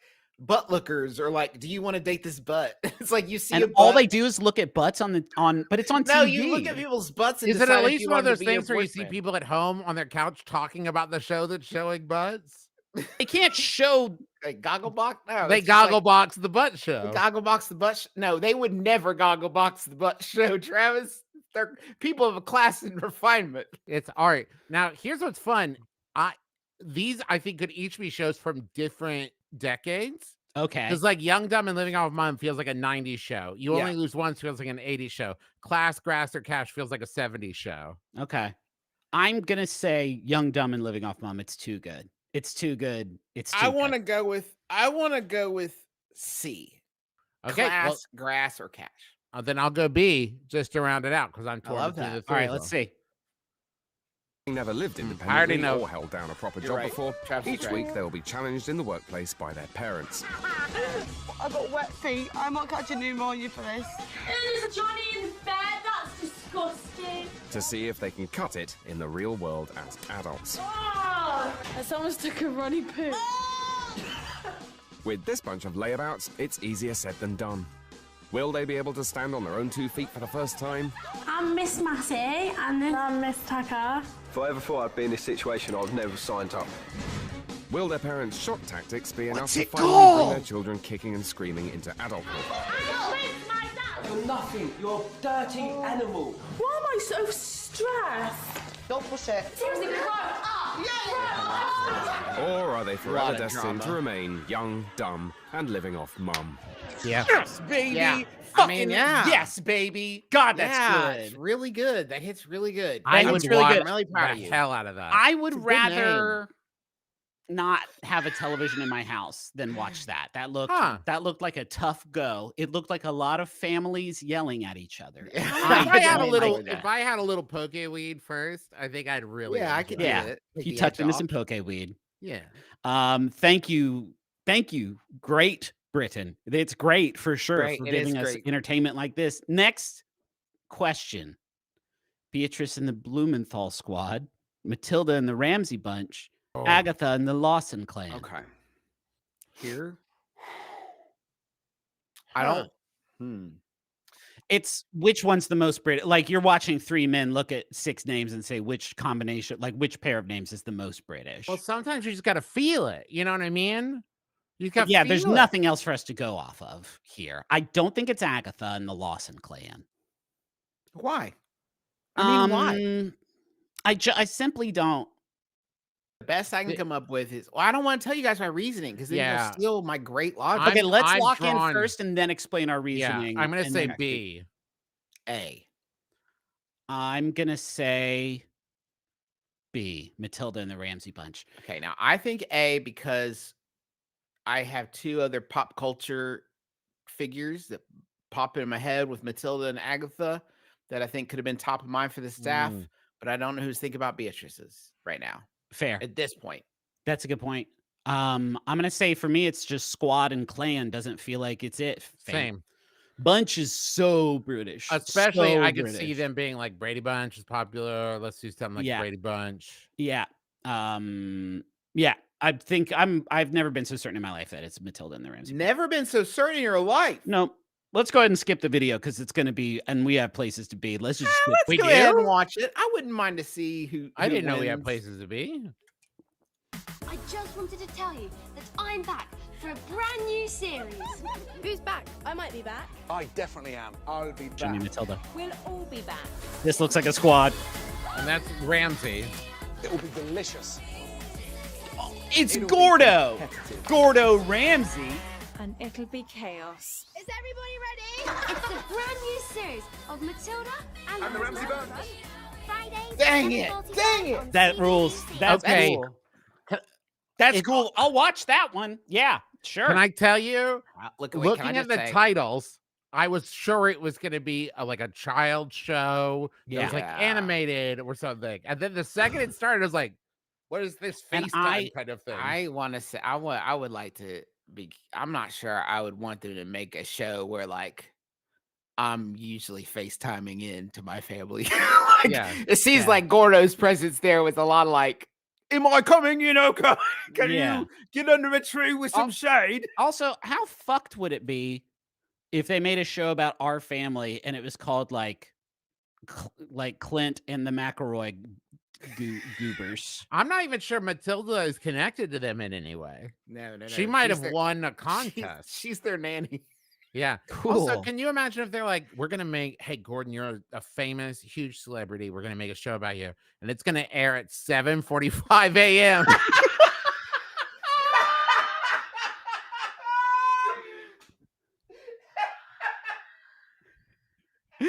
What are you guys doing?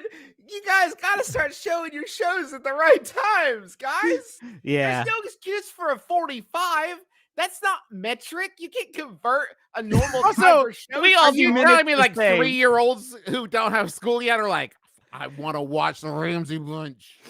Oh man. Can we see the next show list, please? The next selection of titles.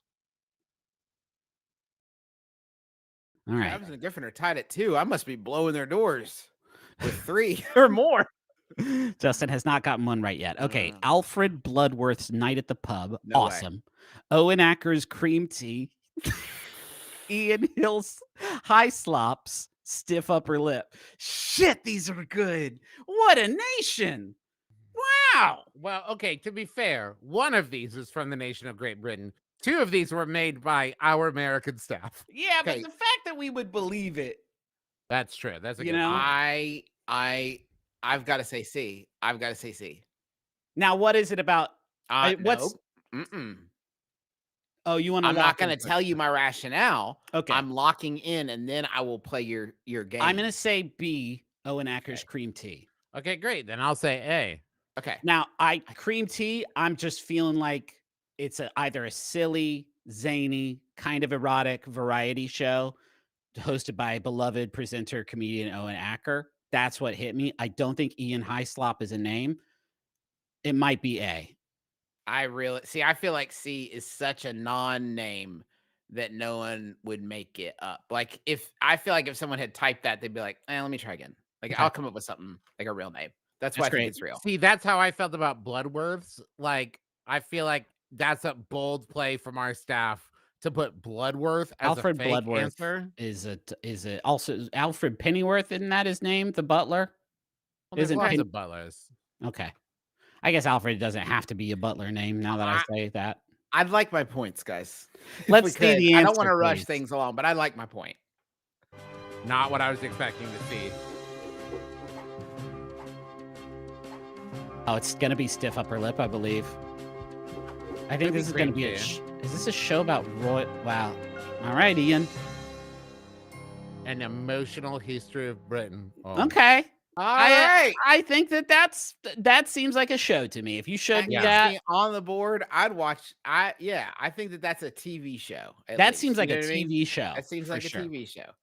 A series of reality television programs originally made in the United Kingdom. In 2012, the show features private eye editor Ian Hislop narrating history through Victorian England and how they bottled up or let out their feelings, thus influencing British history. It has since been copied for UK sequels and in the United States and Australia. Wow. Surely they don't call it stiff upper lip here, though, right? Who do we think hosted our emotional history of the United States, I wonder? I don't know. It almost certainly wasn't called stiff upper lip. No, Norm Macdonald here. We don't do that. I think I'd get Zach Braff personally, but you guys, I don't know. Someone who seems really repressed. Yeah, emotionally hugely American and deeply repressed.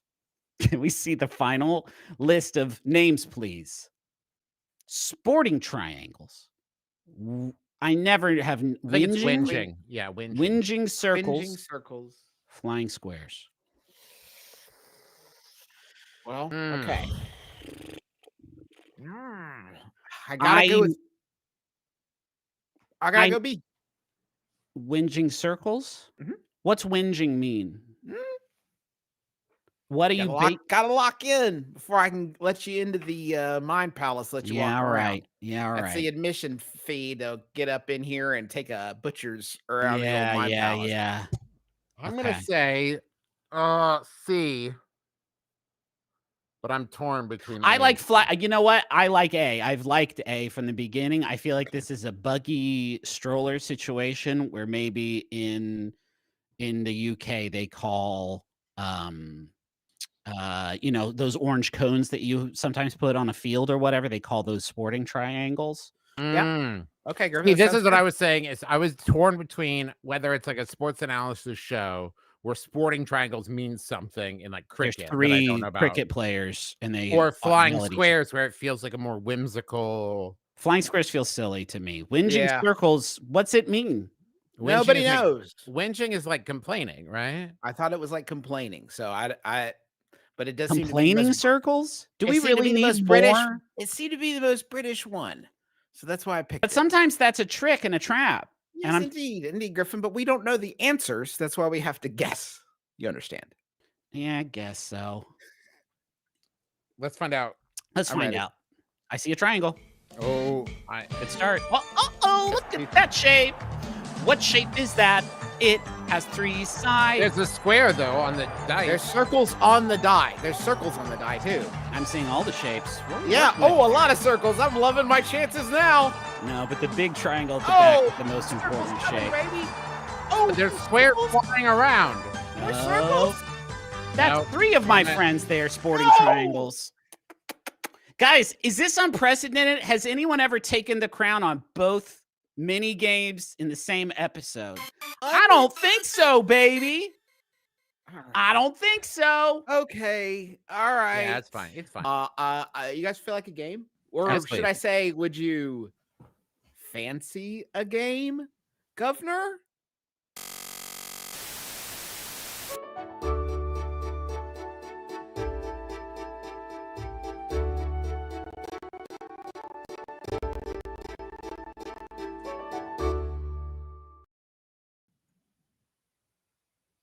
Telly Title Tellers is a game where we hop in our magical world trotting TV and see what's on. Hold on. We get in the TV? Yeah, we get in the TV. Hop in the TV. In the mythology I've just invented, we get in the TV like Mike TV, and we fly around the globe seeing what's on the tube in other parts of the world. Until we're eventually stretched out by an army of men. You were saying this, Griff? In between, I'm just trying to clarify, does the TV fly or do we fly within the TV? Are we getting shrunk down and then the TV is taking flight? We get sucked in like Captain in the Game Master, which is currently on my media server. Both seasons, if you would like to watch those. No problem. Don't change the subject. The TV is stationary, though, in this circumstance? So, okay, let's do the first round, Miggy. First round of questions, Miggy. No answer. Okay.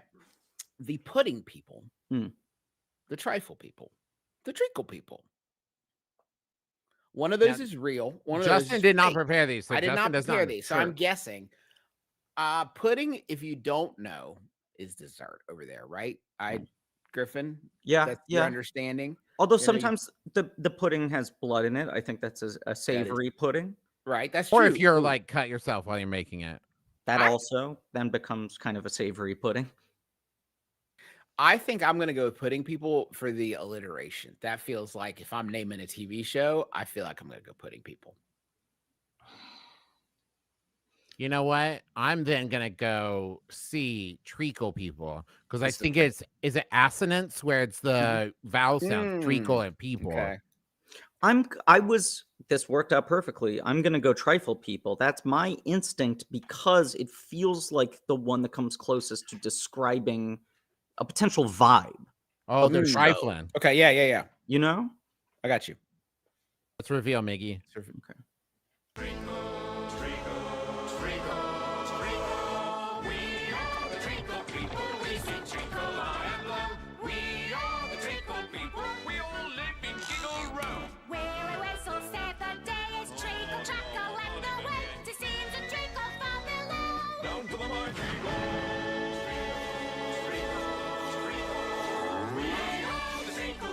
This looks incredible. Gross. I heard that the volume on that get potted down halfway through, and I think we should have gone the other way. I think it could have gotten louder. I'd love to hear that pumped up. Travis, you got a point, man. Yeah, and I was way into that until the piss title right at the end there. I wasn't wild about that. That was a choice. You can't question the point. You got the point. Okay. Yeah, I know. Don't look the point horse in the mouth. Okay, can I talk about this image for a second?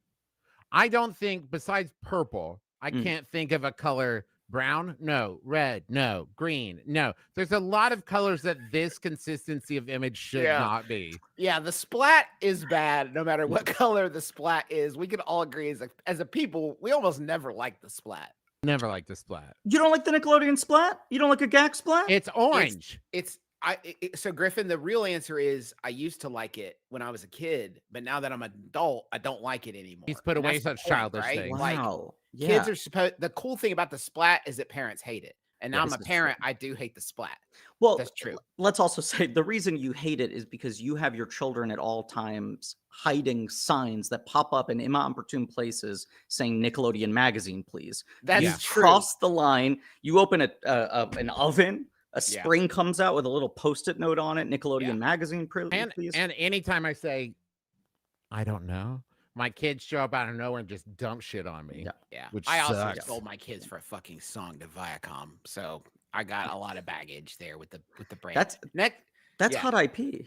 It's huge. I didn't pay for the music licensing though, so they can't release them on DVD. Can we see the second? Okay. Hetty Wainthropp investigates. Lizzie Bickerstaff demonstrates. Maisie Atherton inquires. I'm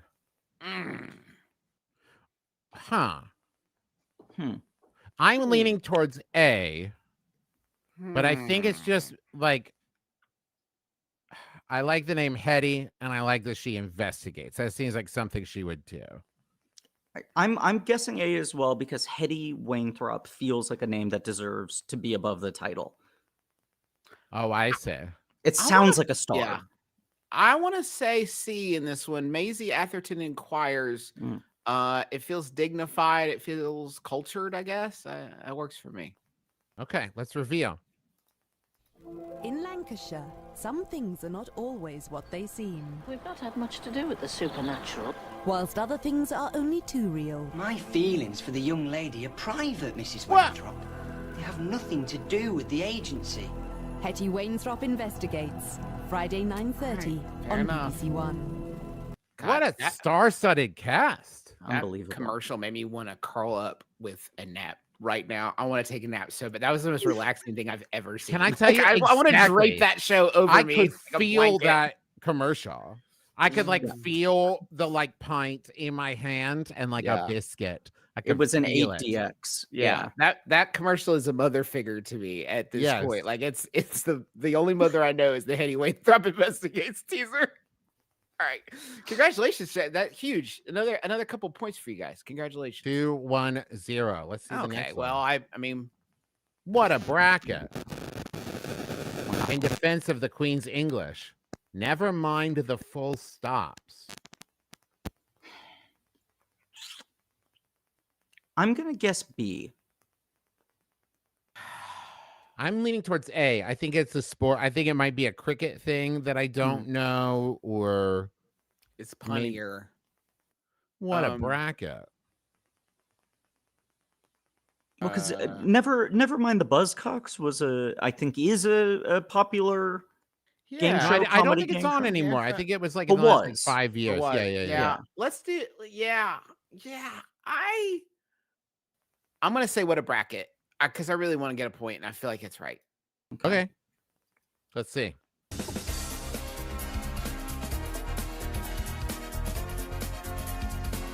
What? Unbelievable! Wow.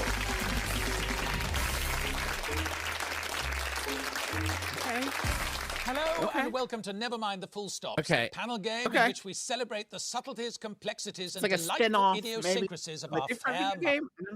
This is my question. That's British as hell. Two teams of people are faced with various questions and challenges concerning English grammar, spelling, and usage. Wow. Okay, I have a couple things to say. First of all, when did this show start airing? Which title is iterating on the other? This one's got to be, because never mind the Buzzcocks was on for like 20 years. Right? Yeah. Yeah, this is, I think, a iteration of Never Mind the Buzzcocks. Now, the host of this one is Julian Fellows, who is the creator of Downton Abbey and the Academy Award-winning screenwriter of Gosford Park. Here's a problem with the United States television landscape. We have no game shows hosted by writers, hosted by men and women of letters. Yeah. Wow, this is wild. 27 seasons. 1996. That's Never Mind the Buzzcocks. Never mind the Buzzcocks. Oh, sorry. okay. Never mind the Buzzcocks. 27 seasons, 96 to 2024. Looks like. So it just ended. Or maybe it just hasn't aired this year yet. Possibly 2024. It's like I feel like it just ended, but I don't know. I pray Who knows? for me back. I don't know. Pray. I don't know. Next question. Benton's beans, Cryer's crackers, Seaver's shortbread. I think Seaver's shortbread is a real shortbread. I think that might be a real thing that is a shortbread. That is. I'm trying to think of like alternative meanings to these things. It's like it sounds like we're talking about food, but it's really this. So I'm going with B. Because something could be like a cracker and be like great, like a Cracker Jack kind of deal. I think that's some slang term there. I think you're on to something, Juice, which is it feels like the two of these that aren't TV shows may be products. Yes. All three of them sound real. The question is just which one's on the telly. Yeah, they're all making me hungry. It's like, which one's a television program that I can put on my media server and enjoy? Well, but B is making me hungry and crave the works of actor John Cryer. So, like, it's giving me a two-for thing. Sure. I'm going to guess, just to spread the risk, I'm going to go with A, Benton's Beans, and hope that it's a show in which a man named Benton shows people his beans. I'm going to go Cryer's crackers. Let's see.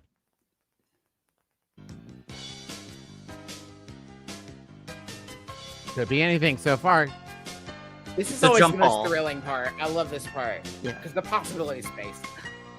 A lot of white people, though, which does make me think it's crackers. Yeah, this is a history of white people. I was right. Wow. Hello, I'm Cryer. These are my crackers. Welcome to episode 458. Cryer's Crackers was a television panel show on Yorkshire television hosted by Barry Cryer. Teams of celebrities had to compete to identify news clips that were rescued from 25 years of television archives. Sounds fun. This sounds fun. I like that. Yeah, I'd watch that too. I'd watch that. I think we got one more. Yeah. Wow. Huh. All right. Whoever. Oh, I see. Now listen, whichever one of you of our staffers came up with Dick Spanner PI may soon find yourself in want of employment. That's rather crude. That's rather crude for our program here. This is a family program, Dick Spanner.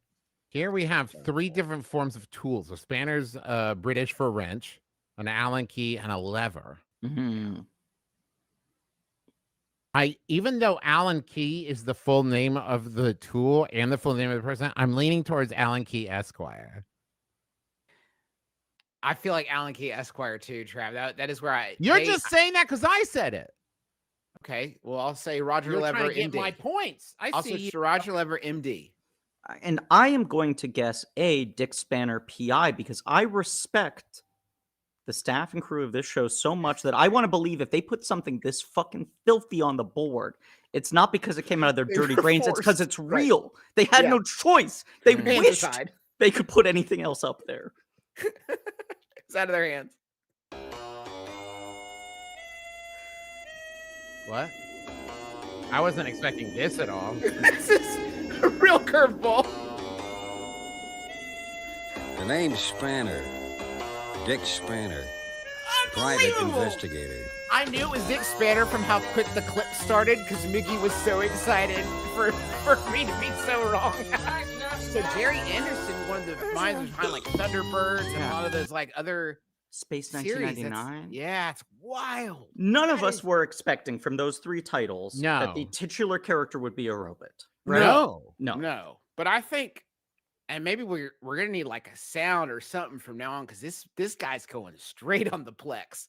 Boing, like I don't know if it's gonna be that sound every time, but like Dick Spanner's going straight on the plex. Boing. Can I say is that you indicating you're gonna find it's like a stamp? I don't have like a graphic computer, like a motion graphic. So it's like I'm imagining what the motion graphic will be like. It's like you could imagine the logo for. Why is he so angry? Because there's so much crime in his city. I guess there's a skeletal ghost in the corner on the left-hand side of his image that's scaring him. He's mad about that. I like this guy so much. Yeah, man. The design of this is incredible. His Jay Leno chin. Yeah, bud.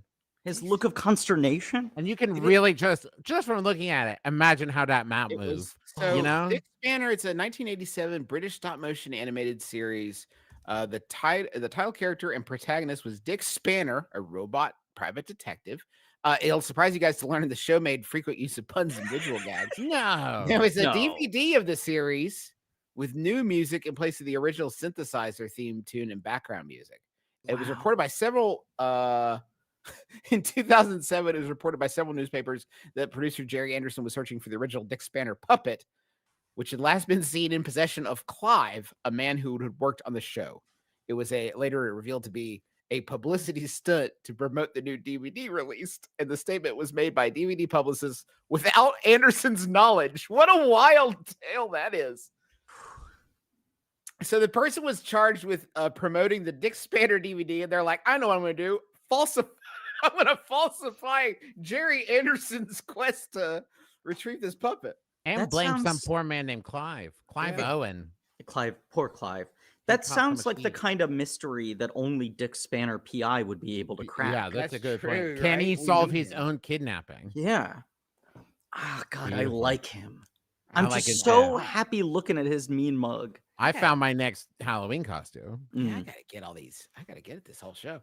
Thank you so much. What was the final score on that, guys? I'm gonna say Griffin. I felt Griffin. I don't know. I'm sure you were in there, Trav. Yeah, I was, but you got the Dick Spanner one right. You had the trust in our show, and I didn't have it. We can all agree I lost. Hey, congratulations, Griffin. That's fantastic. Good for you, pal. Hey, let's take it. Let's take a trip around the globe in my special plane that only goes to TV stations and only takes off and lands one time per flight, the normal way, at one airport, classic way, in one place. And it's a segment, and it's called Telly Title Tellers.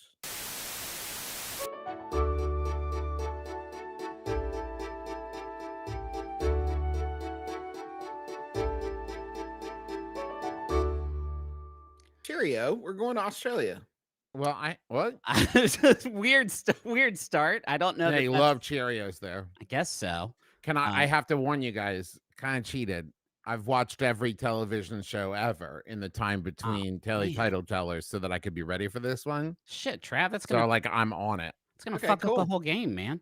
Yeah, man. It's gonna be we are going to be looking at programs from Australia. A couple I understand have been submitted by you, our beloved viewers, our house heads, are the Hoops Troops, Club Dogs, Club Dogs, Club Dog billionaires, Club Dog billionaires. That's what we call them. Club Dog billionaires. That's good. We should also point out that Sarah found the rest of these, I believe. So none of us all know. get to play. We all get to play today. I mean, it won't really be playing because I've watched Travis has seen every television show ever. Right. I've only seen one television show, and it's the only one I have on DVD, and it's John Lovitz's The Critic. Wow, That's good the choice, only man. TV show worth Gotta watching. keep that right in the fucking holster, man. You never know when you might need to watch Critic. You never know. That's why I have it streaming on every hard drive in my home. Some dads wear their cell phones on a holster on their belt. Justin has the DVD copy of The Critic clipped to his belt at all times. But I did, Trev. I had the retractable thing. So Yeah. that way I can loan people my DVD of The Critic. But it's still connected to me. And you can prank them too. Like, you want to watch a Critic? Zip, got you. Well, it's a 50-mile long zip cord. So long. Someone said, not my own show. Yeah, that would require them putting our show on any physical media whatsoever, I think. Yeah. Well, I think it's on some flash drives that are passed in the underground. Yeah.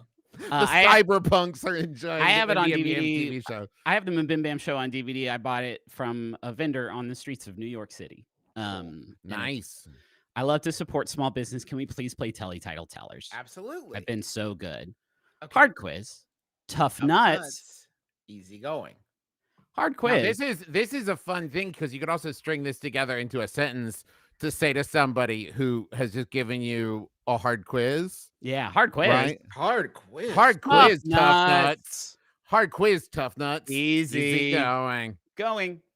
I feel like I'm going to say B because I think that Tough Nuts feels like just cute enough to be the name of a TV show. Yeah.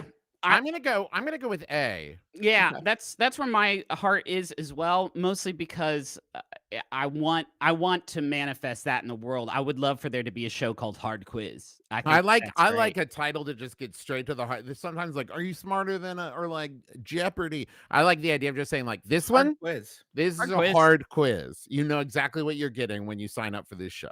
Miggy, show us a hard quiz. Caitlin. That's an H. Oh, looking good. That's an A. There's Caitlin. It's cool of them to remind you what hard things are too. That's cool. Yeah, dude. It's exactly what I wanted and more. That fucking rules. That quiz looks hard, dude. You can't even complain about it. Look at all the molten lava. Yeah, we said it was hard, man. Hard quiz. Here's what I got some additional details. Hard Quiz is an Australian television comedy quiz show hosted by Tom Gleeson. The show is a spin-off of his Hard Chat segment on the satirical television news program The Weekly with Charlie Pickering. It's routine for Gleeson to mock the contestants or their subject, and contestants will often make jokes at Gleeson's expense, all of which is accepted and appears to be encouraged. I don't like that. I don't like that either. Sounds mean. Thank you, Caitlin. I'd like to picture that they were like, okay, we're going to come up with a different name, but right now we're just going to call it like Hard Quiz and we'll think of something. And then like Derek in the design department whipped up this logo intro and they're like, well, fuck, that's really good. Yeah, we will. Why did we spend so much money to design the fake title of the show? We're pot committed now. Can we see the next tasty selection of names? The true story of Trip Murphy. It's not Squirt. Okay. God, you're so confident. Anderson. The true story of Spit McPhee. It's not Squirt. Squirt Anderson. Man, now I'm pushing back against this instinct to want this to be true. I would love for there to be a Squirt Anderson. I guess first ask yourself, boys, if I said I had a friend named one of these, okay, which one do you think you'd be like, I gotta hear the true story about them? Squirt Anderson. Squirt Anderson. Squirt Anderson. Spit McPhee sounds like Nanny McPhee's like rebel sister, where it's like, Nanny McPhee wasn't strong enough for these kids. Yeah. Get Spit McPhee. I think Spit McPhee, I think, is real. Okay. I think that Squirt Anderson is the one that's funnier than Spit McPhee to try to trick you, and Trip Murphy is the one that's more boring than Spit McPhee to try to trick you. Exactly. I know your fucking tricks at this point. I see the tricks, guys. B. All I have is my vote. I'm gonna say A. Trip Murphy sounds like kind of the folksy Star Trek character. I think there was one named Trip Murphy. Give me I Squirt. want to know the true story. I'm ready. Give me Squirt. Give Griffin Squirt. Give me Squirt. Revcom presents. Thanks again, Squirt. Caitlin. Fucking Spit McPhee. Thank you, Caitlin. Thanks, Caitlin, but you really, wait. you really boned my. I wasn't score on expecting this Hobbit ass. I am loving the.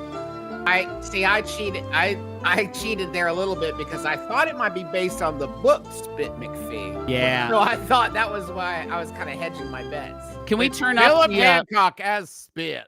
Can we turn up that pan flute up about 500%, 600%? More pan flute? Really blast us. Get it louder, I think. You said as loud as you can go safely. That's not what I asked. I need it as loud. We get demonetized. Too loud. Pan flute too loud. No money. Thanks, Caitlin, and thanks, Philip Hancock, for Spit. Thanks for your spit, Bill. Spit is a 1988 Australian miniseries set in the 1930s. The authorities want to take Spit McPhee away from his grandfather, Fife McPhee, and put him in a children's home. But the young whippersnapper has other ideas. And he won't stop spitting. He won't. He has a spitting problem. Maybe that's why. Maybe it's like, listen, man, I know that it's like a fun nickname you gave him, but that kid spits everywhere on everything. I don't think you're doing a good job instilling core values into your child. How did we do? No, Lizzie MC says spit. Lizzie MC says spit is short for splitchered. Spitchered. All right. You got that, didn't you, Justin? Justin, you got that. So we're twos or ones around the horn. Oh man, I mean, one of these exists because one of these exists, and that's cheating. Chris Angel's mind freak is one word. It is one word, isn't it? So I'm this is telling you watch out for the freak. Mind the freak. Isn't all kink mind kink? Think on that. Speak on that. No, a lot of it's physical. Mind kink. Mime kink? Because Mind kink. Check. I'll check that box. Sure. Yeah. I do think that Mind Twist is where I think Mind Twist. That sounds like more of a TV show. Yeah. I'm going to say Mind Kink just because maybe it means something different there. Or maybe it's or they're way nastier there. I'm doing a big swing here. Yeah. I'm going to say Mind Freak because I don't think Sarah would put Mind Freak in there as a fake one because we'd be like, there's already a show called Mind Freak. That's a good fucking call, man. God, guys, don't try to delve too deep into Sarah's brain, man. You guys will freak yourself out. She's a mind freak. Yeah. All right, let's see the answer. Yes, it's time to play the game where you strain the brain and feel no pain. It's Mind Twist. Go! Yes! Let's see how we go. Chuck them at me, guys. Test them. Yeah. Oh, woo, woo! What the fuck? This does look pretty fun. Look at that. If I was 10 years old, I would kill to be on this show. Hello. Oh. Hell yeah, man. Get me on this guy's. Yeah. They used to make kids. They used to make TV shows, not just Miss Rachel playing Minecraft. You know? Yeah. Minecraft. Yeah, that show looks kick-ass. That's basically when we pitched McElroy Family Clubhouse, it looked a lot more like Mind Twist. Yeah, and then we got all the studio notes.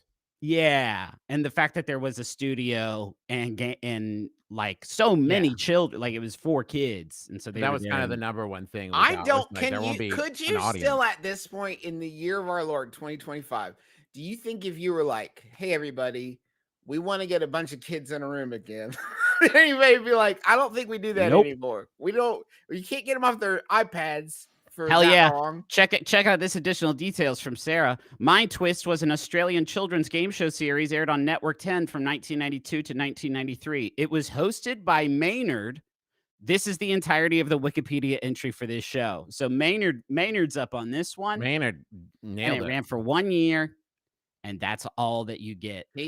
Were production costs super high? Why did it get canceled? Maynard cost 100,000 Australian dollars. So he used to be known as Maynard F. Sharp Krabs, and now he's just switched into Maynard name. Full-blown Maynard. I love it. Just full Planet Maynard. Full Maynard. All right, who got that one? Maynard. Damn it. Yeah. Damn. We got 2 more, I think. Can we get to the next one and see if we can tie this shit up? The Deception of Banjo Bennett, The Damnation of Harvey McHugh, The Accusation of Kurt Kelly. Ooh, this is tough. Now, hold on. At first, I thought Damnation was a typo, but now I'm thinking maybe either they do it there or they're super nasty there, or it's a pun and it's like damn nation because it could be spelled that way. Oh, no, never mind. Thank you. I don't see any typo. Okay, never mind. I thought I was piercing the veil there, seeing through the matrix, but I guess not. This one I'm going to vote my conscience. Oh, okay. Wait, what have you been doing the other time? Voting immorally? Just voting with my heart. But now I'm going to vote with my head. I'm going to use my brain a little bit. Okay. And I'm going to say I really want the Deception of Banjo Bennett to exist. And I'm hoping that if I guess that, then as God's most beloved child, he will make it real for me. You know what I mean? Like I will have been impeccable with my word. I'll bring it into fruition, into creation. I'm going to say Miggy would not have fixed the typo if it wasn't because it's the real name of the show and wanted to keep it fair. I'm going to say B for that very reason. Any port in a storm, I suppose. I think accusation's too strong, and my heart was leaning towards Banjo Bennett. So I'm also going to say A, the Deception of Banjo Bennett. Show me Banjo Bennett. I mean, don't show me Banjo Bennett. Show me The Damnation. Yes. Yes. Thank you. Brick. Thank you. Thank you all you guys. What could this be about? This was pretty soon after we discovered computers, huh? Yeah, they got that. Whoa! Oh yeah, they're on that fucking VeggieTales shit. They got that video toaster cranked up to 2000. Yeah, man. Yeah, man. What's the show though? What is the show about? Yeah. Damnation of Harvey McHugh was a 1994 Australian miniseries, a sharp black comedy with strong elements of political satire. It follows the misadventures of a naive young clerk, Harvey McHugh, as he tries to secure a permanent position in the Australian public service. All right, it's Parks and Rec. It's Parks and Rec then, kinda, but Australian. Like in the loop a little bit.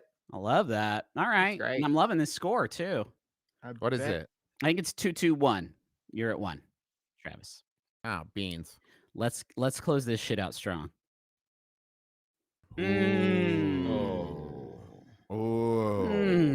Leave your brawly by the door. Bring your brothers. Don't forget your toothbrush. Since I am last, I'm gonna swing in first here. Okay. And say, don't forget your toothbrush. Sounds like a cheeky name for a travel show. That's like, all you need is your toothbrush and you're on the move. Get going. Let's get out there. Don't forget your toothbrush, right? Seems like a thing that's inviting people to like go on this trip with us. We'll show you around. Yeah. I'm going to say leave your brawly by the door, and I'm on such a hot streak, I don't even want to try to justify it. I feel like I'm somehow like dialed in to a point where it just feels right, and that's really all I need at this point. I'll take B then, just so the ending of this game is interesting. I'll jump on that grenade so there's not an anticlimactic ending to this game. Even if it means I lose, I'll say B, Bring Your Brothers. It's amazing. That's how much this show and the quality of it means to me. That's amazing, Griffin. Thank you. Thanks. You're the giver. I'm doing my best. I don't think it's right, but I would love for the game to have a satisfying conclusion. I'm ready. Let's see it. As another live edition of Don't Forget Your Toothbrush. Okay, so instead we've got a 3-way tie. Look at it. How degrading. Jesus. Oh, not what I thought it was going to be. No, it's a bunch of adults losing their fucking minds. This looks like a nightmare, guys. I don't think I want to watch this show. Oh, God. Oh, are they competing for a trip? I don't know, but the vibe is so bad, man. The vibe of this show is way off. I don't like any of it. Oh, Nikki, can you just put that on a loop and mute in the background while we read this description of Don't Forget Your Toothbrushes, a British light entertainment TV program that aired from 94 to 95. Let's see. They had a musical guest each episode, like Cher, Barry White. The star guest took part in a super fan quiz, competing against an audience member who is a huge fan of theirs to see which of the two knew more about the guest. Okay, so that's a fun idea. Both the guest and the fan brought a personal possession to the studio, and the winner received the loser's item. Can you imagine if you're like, well, anyway, I'm Barry White, and I'll be taking your sewing machine. Okay, you didn't even get to the fucking weirdest part. Well, Another game. I could have done, another approach would have been let Justin do his good joke, and then you could do a good joke after it. Would be another approach to that. We can do jokes. Can I tell you what's wild, Justin? Yeah. If you had asked me, I would have told you did finish your joke. Yeah. And I didn't realize I started talking before your joke was done. I guess my brain you've got like reverse lag. So where you're seeing my brain future. is hyper fast and super smart. This B-roll has driven my brothers insane. Another game featured involved home viewers following instructions to flash their house lights on and off at a particular moment. A camera crew in a mystery location would search for someone taking part. When a house had been found, the host would read 3 unusual facts about that area, then give the occupants 2 minutes to throw 10 named items out of specific windows, and they would receive £1,000 for winning the game. Okay, so that's not worth it. I don't want to run around my house. First of all, I don't want my address to be televised. Second of all, I don't want to run around my house and throw 10 items out of windows. £1,000 is probably a lot of money. But what if I break one of those? What if one of the things is like my Zune? I can't just buy another one of those for £1,000 Rooskies. This game kicks ass, though. Yeah, I mean, I would watch it for sure. I just don't necessarily want to participate in it and throw all my stuff out the window. This still, though, is so like those are someone's kids. Yeah. You know what? That's someone's boss, probably. That's someone's boss or parents. That's their kids. Parents, and they got goofy outfits on, and they're just doing a bunch of silly nonsense. Is TV the crawling necessary? The crawling, I think they made them crawl, or maybe they've just gone like they're just fucking going. What? Can I see more B-roll from this game? I want to have a live studio audience for this show. I mean, I guess we do, but they're out on YouTube. And I want them to just go like this, man. They're fresh. I mean, just a bunch of just absolute. Maybe things aren't that bad. You know what I mean? Like, maybe things aren't that bad because we're not doing this. We don't do this. We haven't done this worse. Since we're doing worse than this. I understand. This is probably. I don't want to talk about this show anymore. But we do have a 3-way tie, and that's an issue. Yeah. That's a big problem. Well, I guess we all get it. There they are again. It's not a problem. It does kind of feel like AI. It does have Will Smith eating a bowl of spaghetti energy. Can we just all get in the winner box together, but like share it? Right, I'll go this way.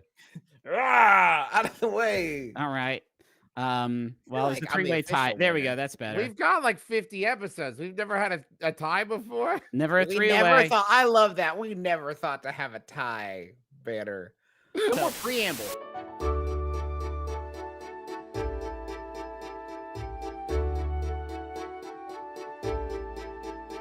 Yeah. Yes, it's the game that we certainly would have called 2B or not 2B if we had started it this way, but instead we call it 2B Title Tellers for reasons that beggar not understand. Telly Title Tellers. It's not Telly Title Tellers anymore. This is 2B edition. This is 2B Title Tellers. What is 2B Title Teller? Thank you. I was getting so worried about what number of the show it was. Tell me, what is 2B Title Tellers, guys? Here on 2B Title Tellers, we're going to look at some names of some actual, I believe, films exclusively that are on the 2B platform. We're going to have to guess which one is real, and then we will get to see, I guess, a brief clip of that film from Tubi, and we'll be provided a description of what the film is. Not sponsored. Can't not stress sponsored. Non-sponsored. Never seen it. Don't really know 100% what it is, but I do know they have a lot of films on there. I don't know how to access it. I don't. Popcorners aren't sponsoring us either. It should be noted. Not a popcorn. No one is. No one. No, is. I don't think if Popcorners was sponsoring, I don't think I would say things like eating 4 popcorners at the same time made my mouth want to be dead. If your business would like to sponsor an episode of McElroy Family Clubhouse, get at us. Yeah, we love money. We'll take it. We'll take it. We'll do a whole thing about you. I'll eat a normal number of your chips, and I'll finish before the show. That's my guarantee. And we won't spend a whole segment making fun of the titles of movies on your service. Now, let's begin. Yeah, it's a new segment we call blackmail. we're gonna keep bullying you. All right, we've got Satan's Kitchen, Death Toilet, and Killer Bong. I find it hard to believe that only one of these is real. These were prepared for us by folks that work with us, Sarah, and Amanda, and McKay, and Tom, and I am seeing into their twisted mindscape. Yeah.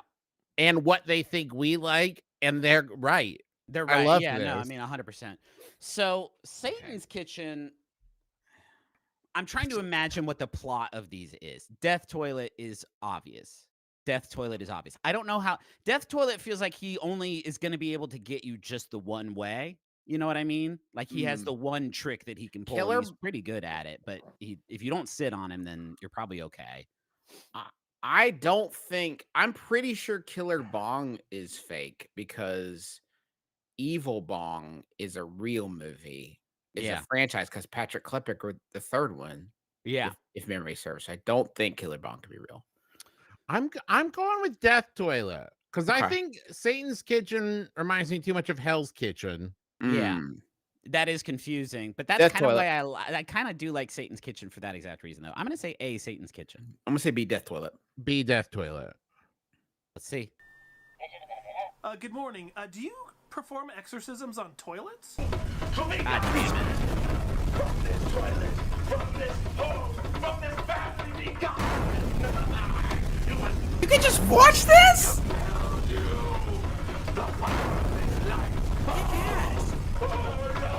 Protect us from the death. Toilets, no. Oh man, Miggy, the quality of that. I don't know what was wrong on your end, but there was something chunky about the quality there, buddy. I don't know. Something was off about that clip. Don't antagonize Miggy. Miggy did tell us that the audio quality issues there were Death Toilet's end and not our own. Yeah. That was not a compression issue. Okay, let me read the synopsis here. When Vietnam veteran Brett Baxter comes home to settle his dead brother's affairs, he soon realizes that his toilet might be the embodiment of Satan. Bowl of Monkeys on Letterboxd said, "Holy shit, this sucked. I gotta watch it again." James Marino said, I mean, truly, what is there to say? We got, I'm low-key kind of speechless, and 0 stars, baby. There's so many choices in Death Toilet, and the one that gets me the most is the fake little strip of tape in the middle of the glasses. Yeah, that's a wild choice too. That they were like, no. He's a nerd. He's a is nerd. That guy a Vietnam veteran? Is this a period piece? Because I don't know why they thought that was a good sort of third rail to bring in on their Death Toilet jam. I don't know why the Vietnam War had to be an element in it. Okay, let's see here. What's the next one, Tom? Or we got coming up next? Whoever. Shark Side of the Moon, Shark Sabbath, Shark Out of Hell. Damn. I mean, all pretty good. Shark Sabbath is now that one's interesting. Shark Side of the Moon and Shark Out of Hell, I don't know, feels like either a sort of like twist on an idiom or like a replacing a word out of an idiom with the word shark. I get that. Shark Sabbath, if that's supposed to be Black Sabbath, is the only thing I can think. That's not even remotely close or good. We did just watch a clip from Death Toilet, Griffin. So if you're trying to logic out, like, it would not make sense for it to be Shark Sabbath. Yeah. You might be sharking up the wrong tree. Yeah, that would be a good one on this list, Trav. If you made this, I think that would have probably made the cut. They all sound like subtitles of a franchise I wish existed. Yeah. Like they sound like the. Do you mean like Sharknado, Justin? Because these could all be. Yeah. Oh man, they could be like unmade Sharknado films. Yeah. Oh man, I'm hanging my hat. The Secret, and I'm gonna choose A. Shark Side of the Moon. I want that to be real. I'm hanging my hat on C. I want to see a shark coming back from hell to attack people. Shark Sabbath is so out of the pocket that I don't think anyone we work with came up with it, and I am gonna say B, Shark Sabbath. Let me see the answer. Well, that's Moon. Henry! Where did they take him? We are going home. You're from Earth?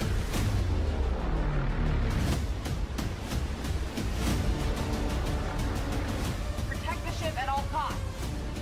It's either us or them. Is that the voice of the shark? It's the voice of God. Man, you think you're the place you probably think you're safest from shark attacks. The number one, they're so far from sharks, right? The water. I mean, just point two, water. Yeah, it's not decades ago, the USSR developed unkillable sharks and launched them to the moon. Today, a team of American astronauts will endure the fight of their lives. I tell you, sharks with feet sharks with feet and no tail anywhere. That gets to me a little bit. You don't like sewer shark? Yeah, shark feet, just in general. I don't think I like that. It does. Once feet are introduced, it does feel like if you call them sharks, they'd be like, "I wish you wouldn't." I wish you wouldn't. Actually, that's tasteless. This is an Abnormals crossover. You're correct. 2 big feet. It's wild to me. Once again, speaking of just choices, production choices, that from what I can tell, like someone saying we are going home, the sharks just sound like guys, a person. Yeah, it's like like, guys, hey yeah. man, I'm like 800-pound, 9-foot-tall hammerhead shark named They Doug. already look that way. Why do you need them to sound all weird too, man? Well, but should they have Russian accents? Jai in the USSR. Jai in the chat says hand dog versus face cat versus feet shark. A new competitor has entered the arena. All right. Well, okay. I'm not doing very well in this game. Can we see the next of the titles on Tubi, please? Dollnado, Clownado, Nunado. Say it again, Griffin, but backwards, please.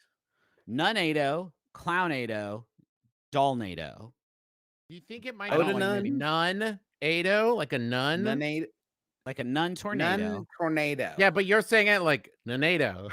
Nunado. No, I think it would be nun-ado. Okay. I feel like if any of the 3 of these are real, I feel like I need to stop the show and go pick up my wife from work and come back and watch them. And then maybe come back to the show. I tell you, for me. So you would stop your wife from saving lives and healing the sick? Immediately. Oh, immediately. Okay. Immediately. She can make it up on Saturday or something. Volunteer at a basketball game. I don't care. But I'm watching Nunado. We're watching Nunado. Nunado is obviously strong. Dollnado is obviously very strong. I'm a little skeptical of Clownado, which makes me worry that it's the answer.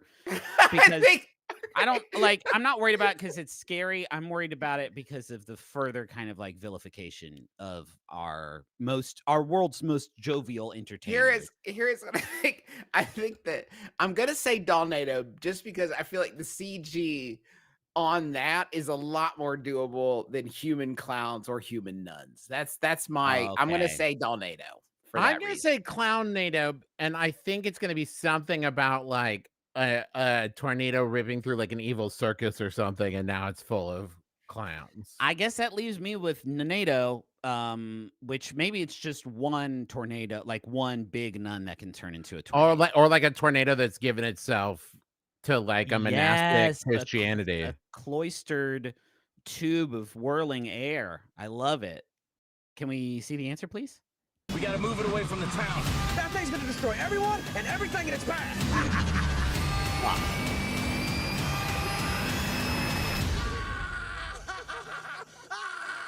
I'm gonna need to watch that a few times to get to a feel for like what the clown. Can we try and like? I want to figure out what the clownado even is because I saw clowns and I saw tornadoes. First, destroy everyone and everything in its path. Okay, so back up. Can we go back?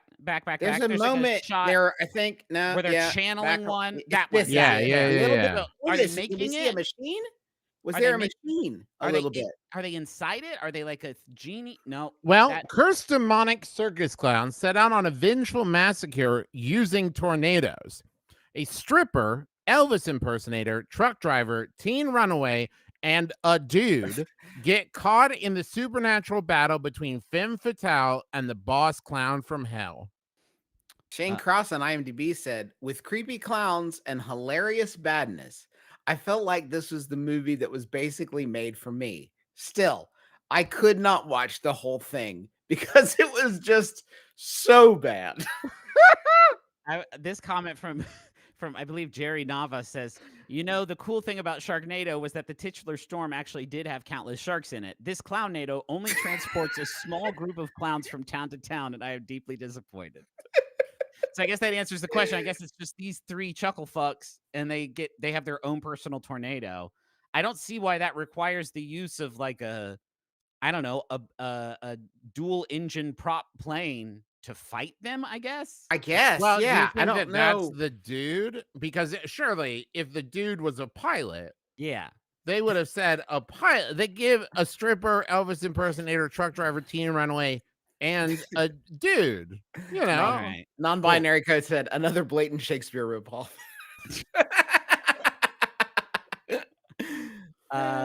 Great. So Juice, I think you're running away with it, man.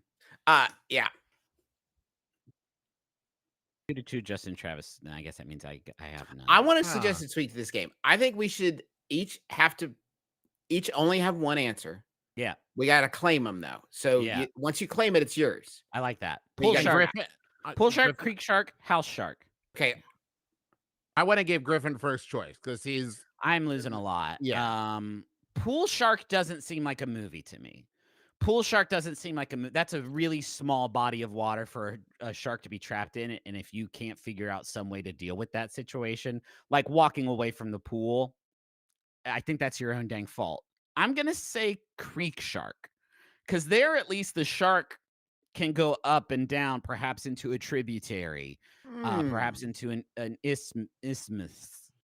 And I think it just makes the most logical sense. I think you can have a whole 3-act structure with a creek shark. So yes, and I think it's possible that somebody has a creek behind their house. Yes, for sure. Yeah, running into their pool. Probably not that. Probably you don't want the creek going right into the pool. Probably it could be like a falling water. There's a natural pool that we've created. Would you live in Frank Lloyd Wright's Falling Water if you had to cohabitate with a shark? I guess even without that, I don't know that I want to live in a house with a little river going. Well, when you say cohabitate, makes it sound like the shark's also paying the mortgage, like we split it. Splitting it. Yeah. It's nice. I can't have my kids fall in a river in the house. That's fucking crazy, man. That's an excellent point. What about the one where he didn't put any walls in, including the bathroom, and it's like the desert? Yeah. And just you can see everybody duking. House shark is going to be my pick. I'm going to pick house shark. Okay, I'm going with pool shark. That's the one I was feeling. Any logic behind house shark, Juice? Yeah, house shark. I feel like pool shark is already a thing, right? Because pool shark, you know what I mean? Yeah, sure. So house shark is just the one where I feel like it's 2 ideas that don't necessarily mesh, but I could see where you would have one shark that you just keep around for you. Yeah, in the house, just like your comfy house shark. You might be confused thinking about pool shark, thinking about the movie Pool Hall Junkies, a film which, as far as I know, only myself and Smallville's Tom Welling have seen. Okay. Because like his friend was in it. Yeah. Michael Rosenbaum was in it. I'm remembering creeks are usually pretty shallow. I mean, it's going to be an interesting battle. So it'll be a little shark. Finally, a fair fight between us and the sharks. You know what I mean? Yeah. Mono E shark. I think that I picked house shark, and I'm sticking with it. I'm sticking with creek shark. Travis got pool shark. Let's see the answer. That's not a creek.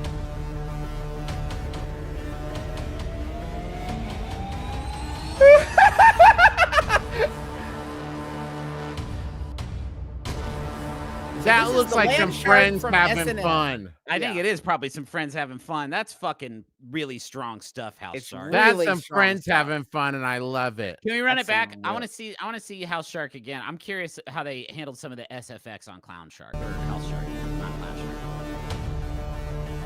What is he made out of? He's got a worm-like fin to him. This does feel like my friend made a big fake Jaws was predicated the creation of the film in much way that Rose's sweet and lime juice is the creation of the vodka gimlet. I feel like this shark was the movie. Once they had this, Bobby, you made a great fake shark. Now let's get it out of the house and we'll drive it down for our beach movie. Yeah. Oh shit, guys, I didn't measure the doorways. I can't get the shark out of the house. All right, we're gonna rewrite the movie. The whole thing. Mickey, can you run it back to that shot you had of that guy? Go like a couple frames. What's he do? What the fuck are you doing, man? Like, what the fuck are you doing? All the plans. Of all the plans and places, dude. What are you doing, man? Sharks can't you just put your in a bowl, man. Like you made yourself servable. You made yourself Guy cereal, dude. You're fucking toast, man. When Frank finds his happy home under attack by a dangerous but largely unknown breed of shark, he enlists the aid of the world's only house shark expert and a grizzled former real estate agent to embark on a desperate quest to destroy the beast and claim back his life. All right. That's some friends having fun. Just some friends having fun, just buds. That's great. Well, was that our last one? Do we have a winner? There is one more, I believe. Okay, the Matchstick Flame 2 Lunata Bay. Excuse me. Lunata Boy would be cool. Lunata Bay. B, the Ruby Contender 2 Welcome to Hell. C, the Skeleton Key Secret 2 Skulltown. Oh fuck. C for me, please. C for me, please. No need for discussion or conversation about it. I gotta stake my claim. You boys understand how it is. I can't let that one slip away. I'm gonna. You just love you think that one's real, or you just like it? The Skeleton Key Secret 2 Skulltown. You want it to be real. It is real, Justin. I've decided that it is. The world I live in now is one where the movie is real, and it always will be forever. I feel good about. I'm gonna claim A, the Matchstick Flame 2 Lunata Bay. That sounds. It could be real. That sounds like the biggest as the guy who has to come up with the big piles of nothing a lot on this show. That sounds like the biggest pile of nothing I've ever heard in my entire life, Sarah. I know exactly when I see a big pile of garbage. Boy, you're gonna B. I want to say B. Though. Ruby Contender. B. Ruby Contender 2. Welcome to Hell. Although I do think Griffin's right. I'm gonna claim B. Are we? What the fuck? If I get to both watch this and win, I'm going to be the happiest guy in the world. Well, that's a contender right there. But maybe skeletons will show. Huh? Son of a bitch! God! Son of a bitch! Coming out of nowhere. Damn boom, it, boom, boom, boom! I was so sure. I was so confident. Guys, can you... I allowed so much wind to get into my sails about the Skeleton Key to Skulltown. Fuck, man. I lost that movie being real. That sucks, dude. Unbelievable. Yay! So unnecessary. So hugely unnecessary. If the shoe fits. We're not going to put a winner up there either. You're really leaving me to hang, huh? They tied, so there's no winner, so you have to only pick out I feel like one. A winner right now. I feel okay. I wish I had won, but I'll take it.